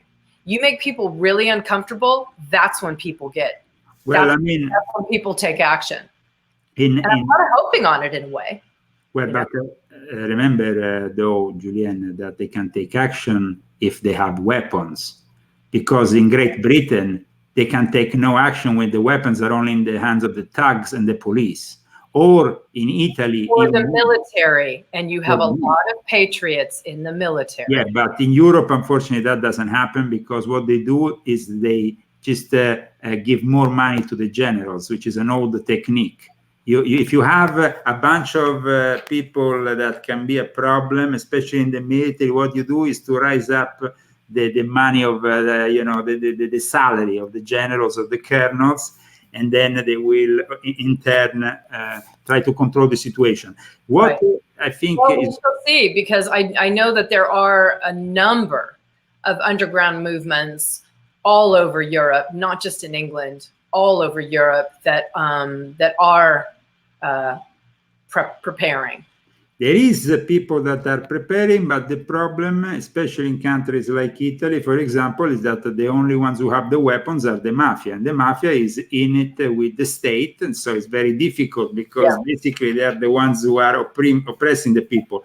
So it's a big problem when you have, you see, when Maduro went into power in Venezuela, the first thing he did, in Venezuela, they took weapons from everyone in 2012, but Mao Zedong took the weapons from everybody in China in 1949. And actually, if we now have the dragon threatening the world, part of the problem comes from the United States of America, who empowered Mao Zedong army back at the end of the 40s. And Mao Zedong used to always have an assistant who was an American, who he will promise, oh, don't worry, we will build a democracy just like the USA. And instead, we have the worst enemy of mankind, which is China. And what I can't comment on what happened historically. I'm really bad at the details of history, at some of the more specific details of history, and I'm not going to say that America's done everything right. God knows we haven't. We've done well at time, unfortunately, there has been some mistake. But let me show you now, both you and John, images that come from China, which are very disturbing because these images were shot in the middle of the day, and suddenly in the middle of the day, and this was reported also by Chinese media as almost the punishment of God over China. In the middle of the day, everything goes dark, pitch dark, like night. And the images I'm about to show you shocked the whole of China. So let's see them together. Here we have these images. And here we go, just a second that I'm preparing technically. And here we go with these images. This is pitch black in the middle of the day. Some people have said this is God's punishment against China. And the images, of course, have shocked the Chinese people, who in turn have discussed this whole event as something that is not normal, but even maybe not of terrestrial origin. I hate to say it, I can't see it. You can't see it on your screen. You can't see it at the moment. Well, you will see there, it. yes. Okay, yes, I can see it now. It's pretty apocalyptic, eh? Yeah, that's about 3 o'clock in the afternoon. They're preparing to have the meeting of the CCP, the Chinese Communist Party. And a lot of people are reporting on it. And it's viewed as a bad omen. And Leo and I have discussed that we think that the Chinese Communist Party's run its course, and that it's going to have all manner of internal problems, and hopefully the Chinese people can overcome this draconian regime that's running it. I mean, in a place where I was living before I moved here, we had this wonderful people from China living across the hall from us. She was here, and her husband was her son was going to college. Her husband was still in mainland China, and then the people downstairs. The son married a girl from China. He was majoring in Mandarin Chinese at Oakland University. All this Chinese stuff going on all around me. And I thought, you know, I've always had a fascination with world cultures and teaching cultural history and all of that. But you have to keep in mind that Chinese culture is such that nobody ever takes over the Chinese culture. It absorbs everything. The Chinese culture it's like the hive mind. And if you don't go along with the program, you're done.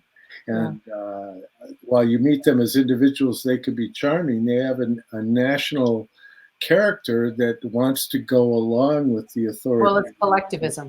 Yeah, collectivism. And the same with Islam and the leftists.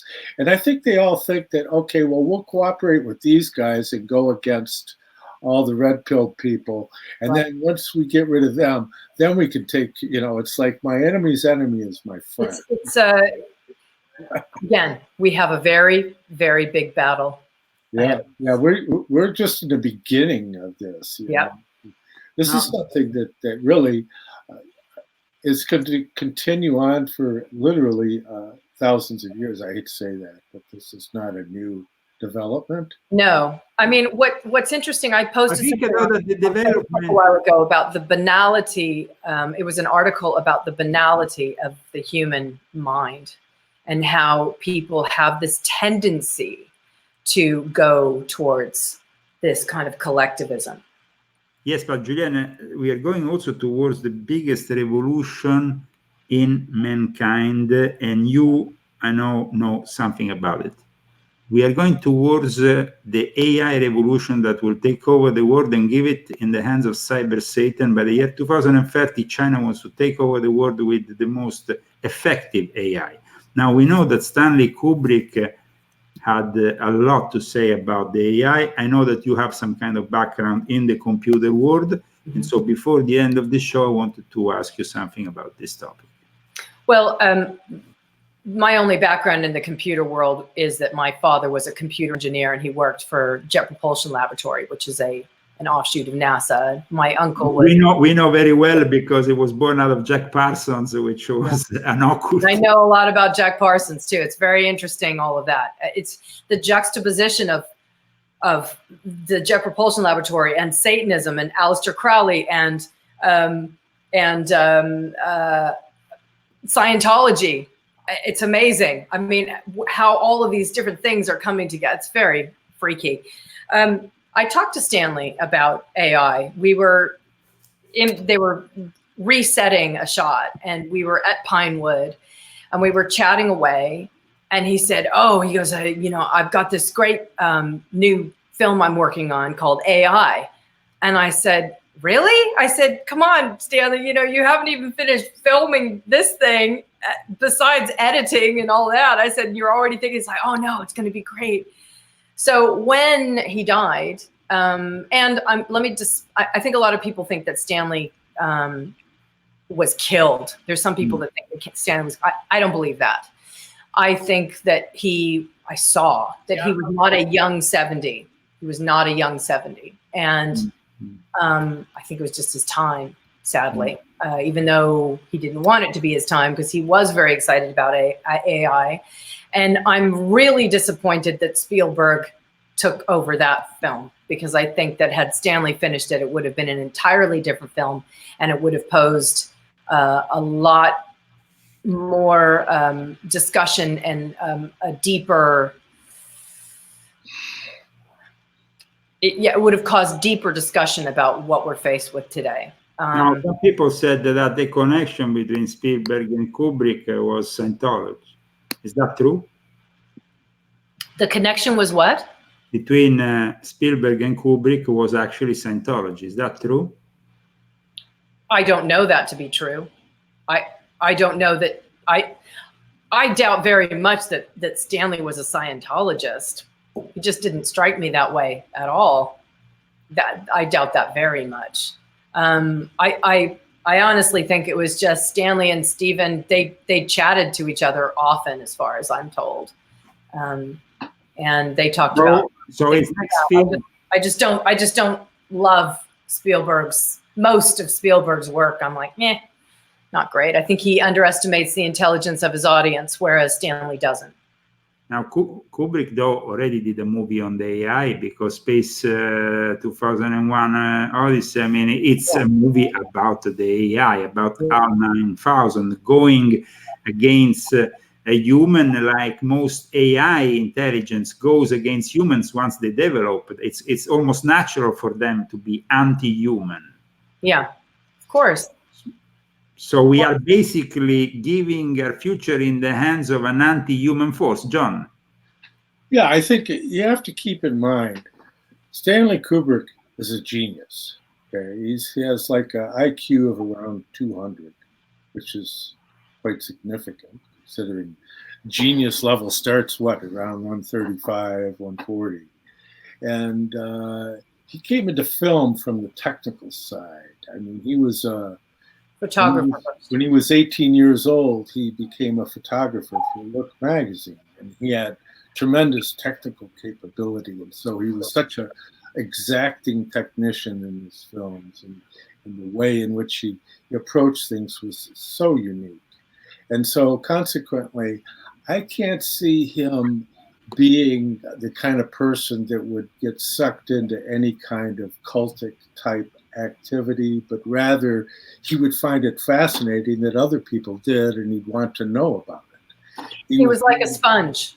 He's what you call a polymath. He had so many different disciplines that he was conversant in. And again, not necessarily that he believed in them, but he found it fascinating that there were people that did believe in it.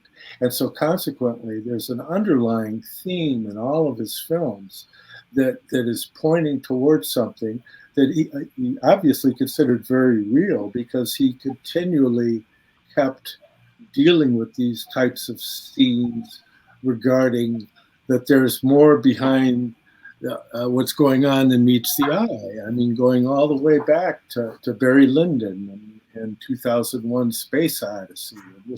That he felt this encroaching thing going on, and some people seem to feel that it had to do with his direct dealings with the government regarding the Moon Project and photographic work that he did for them during that time, and so it's a real riddle, and it's worth exploring. But to do it justice today wouldn't be possible, because there's so much going on there. Yeah. Now, I guess the way I look at the future is obviously those things are really frightening to me. There's some of the things that Elon Musk has talked about. I think you sent me a link, or somebody sent me a link recently, talking about how people could upload their consciousness to the cloud, where their consciousness would never die, kind of thing. And they are actually constructing bases right not far from Kingman, Arizona, in the middle of the desert, where it was presented, a big center, a bit like in the movie Transcendence with Johnny Depp. You have in the middle of the desert. Oh, yeah. And the same thing is actually being constructed in reality here in the desert. And Sarah Ferguson was involved in it and presented last year.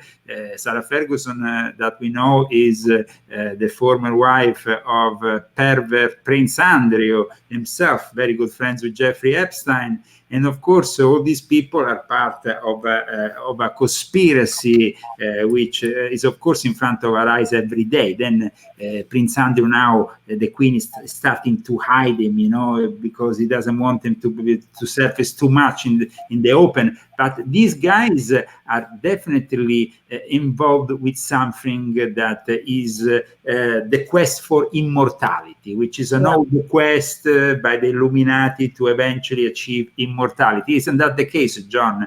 There has always been this quest among also the alchemists and...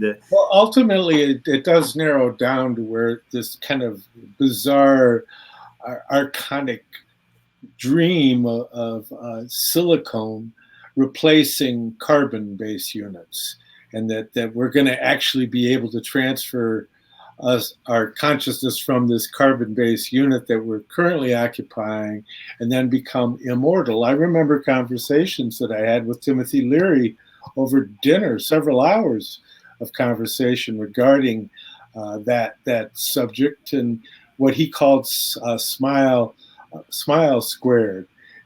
Space migration, intelligence increase, longevity extension. And he was working directly with the CIA at that time, as he told me. He thought they were kind of odd. He was an interesting character, a nice guy who flirted with Crowley, but toward the end of his life, he was more interested in Gurdjieff. And his favorite esoteric book actually was Boyhood with Gurdjieff. He thought it was fascinating. And I had conversations with him about had he ever. But even Gurdjieff was always inspired by. Tied into the. Let me finish because this is very important. They're working with a neurological model of consciousness, and anybody who has any depth in esoteric studies knows that your consciousness can separate from your neurological apparatus, and it's not dependent upon. And I've done that myself. And so, but Leary was very honest. He told me he had not. And he was still working with this idea that consciousness is a product of the activity of your nervous system, rather than in occult studies, we would say your nervous system serves as a filter and that you're only seeing very limited amount of things because of the nature of your sensory apparatus, and that you're a spirit having a human experience, not a human having a spiritual experience. So it's a very different view. And so you get Ray Kurzweil and all these guys that are getting into this AI, we're going to transfer our consciousness. Personally, I think they're crazy because they're going to just end up finding that it doesn't work, and they're going to be slaves of the archons in the end. Now, we know that they're wishing their own demise.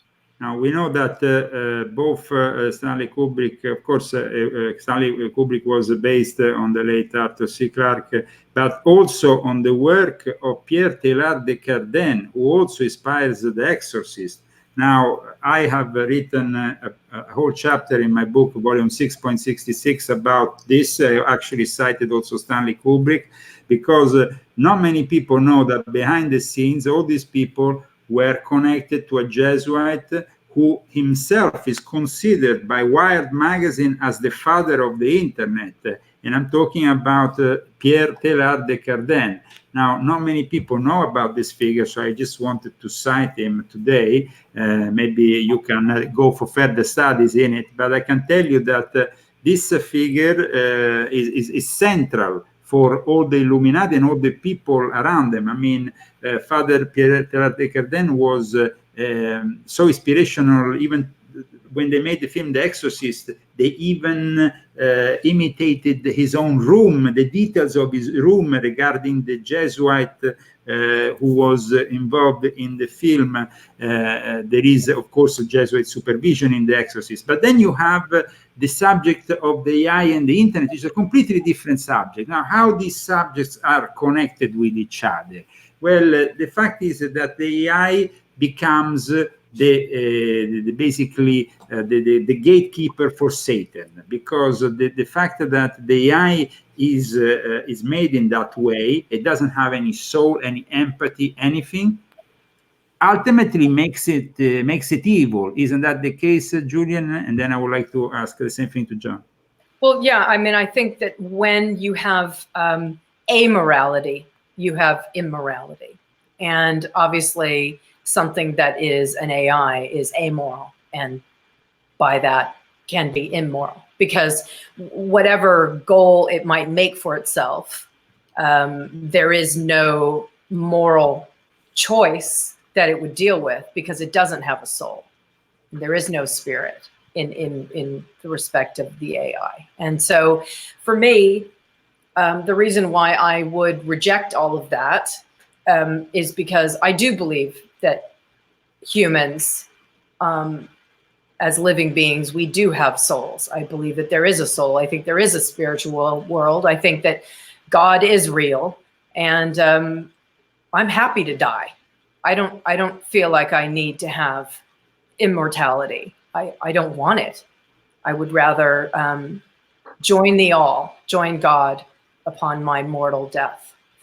And that's the way I feel about it. So if I need to leave the city and learn how to be, this is the scary thing, is when you start getting older, you think, geez, how am I going to go off grid and still manage things? But I'm thinking about it. I reject it all. I do. I mean, we've got our computers, we've got our iPhones, right? But I turn off my Siri. I don't want to go further into that road. I think it is a dangerous road. And you think that Stanley would have said the same? I think that Stanley would have made a film that would have caused us to think further. And that's what his films do. His films don't preach. They never preach, do they? They are there for ways to get us to think. And it's interesting that with all of his films, if you watch them in a different time of your life, you get different things from it. And I think that's the beauty of Stanley's films. I feel very lucky to have worked with him. John, you see the AI as being evil or not? Well, yeah, because again, just to bow to Stanley's genius, he's working with an open set, so he doesn't finalize conclusions. He gives you a context that allows you to think in that realm, and that's the beauty of his artistry. That being said, AI is this closed system.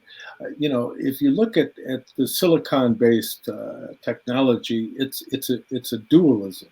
You got this whole idea of machine language, right? Well, machine language is not capable of having feelings. It has no nuance. What's going on today, people refer to it as artificial intelligence. At this point, we're basically dealing with stacks of subroutines that have very human origins behind them. We haven't got fully to the level of AI, although they are now reporting that the supercomputers are now communicating to each other in a language that no human understands. And there is self-learning. Yeah, and there's self-learning. Yeah, and so that's what's dangerous, because So I don't think it is a closed system, actually. Well, and that worries me, because their intelligence could actually, because of their self-learning, their intelligence could reach far beyond what human intelligence is. But I mean, you're not seeing what I mean by that. Because, see, a human being is a being of thinking, feeling, and will. And this is very clearly laid out by St. Paul. And although in 1869, they basically finalized ruling that out and saying that a human being is soul and body, and they could only have certain spiritual qualities, but that the spirit was represented by the mother church, so to speak. So they were negating the threefold human being. And so that's so clearly articulated by Fichte and by Rudolf Steiner. And so when you look at AI, it doesn't have that feeling realm. It can work within the realm of will, it can work within the realm of intellect, but it does not have a feeling. So that's the what I mean when I'm talking about the dualism of AI. Is it would be absolutely quixotic to a computerized system to try and understand the nuance of feeling. Right. So I'm showing here an article which I dedicated the last year on the subject, which I invite all our viewers to go and read on my website. The article is called British Royals Planting Their Cyber Seed in Mojave County, and you can go and check it out. It's pretty disturbing. And we have reached, of course, the end of this show. We have taken a lot of your time. I'm sorry for that. Julian, you've been really kind with us to stay with us for over 2 hours. I know. Well, it's been fun. Look, my family's idea of a good time is having a 5-hour heated discussion on these things. So I don't mind at all. Oh, well, I'm glad to hear that, and we will be glad to have you on also in the future. John, thank you so much also for participating and for making this possible. And I want to thank all our viewers. Of course, we have had a few hundred today because they have actually pulled down one of our stream links while we were broadcasting. So that was made it a bit difficult for us. But however, we will re-upload this video as many times as possible, and there has been a few hundred people that have seen it, and I'm sure they will share it in the days and weeks to come. And thank you so much, Julienne, for what you have done. And of course, you talk as Mandy to Tom Cruise and talk about be careful, this society. So in the end of your experience, do you believe this society of men that are up to no good and doing certain things exist, or was it just in the realm of fiction? No, I believe it exists. Absolutely. I mean, people want to call it the Illuminati. You can call it anything you want. It's basically the society of elite globalists and people that want ultimate power and as much money as they can grab. And that's what all of this is that we're experiencing now, you know, via the virus, is a test run for the ultimate power grab. That's what it is. Yeah. So stay safe and, of course, organize yourself for the future. The future is uncertain. But, of course, the last question then arises to my mind. I have one more question. Do you consider yourself today, May the 24th, 2020, a Christian or not, dear Julienne? That's a difficult question, but yes. I saved it for the last. If I just went to my head, God is real, Jesus existed, and given the choice, yeah, I'm a Christian. God bless you all then, and have a great Sunday. Thank you very much for having followed the Leo Lion Zagami channel today. And this is a fantastic episode thanks to John Barnwell and our special guest, Julienne Davis. Thank you so much.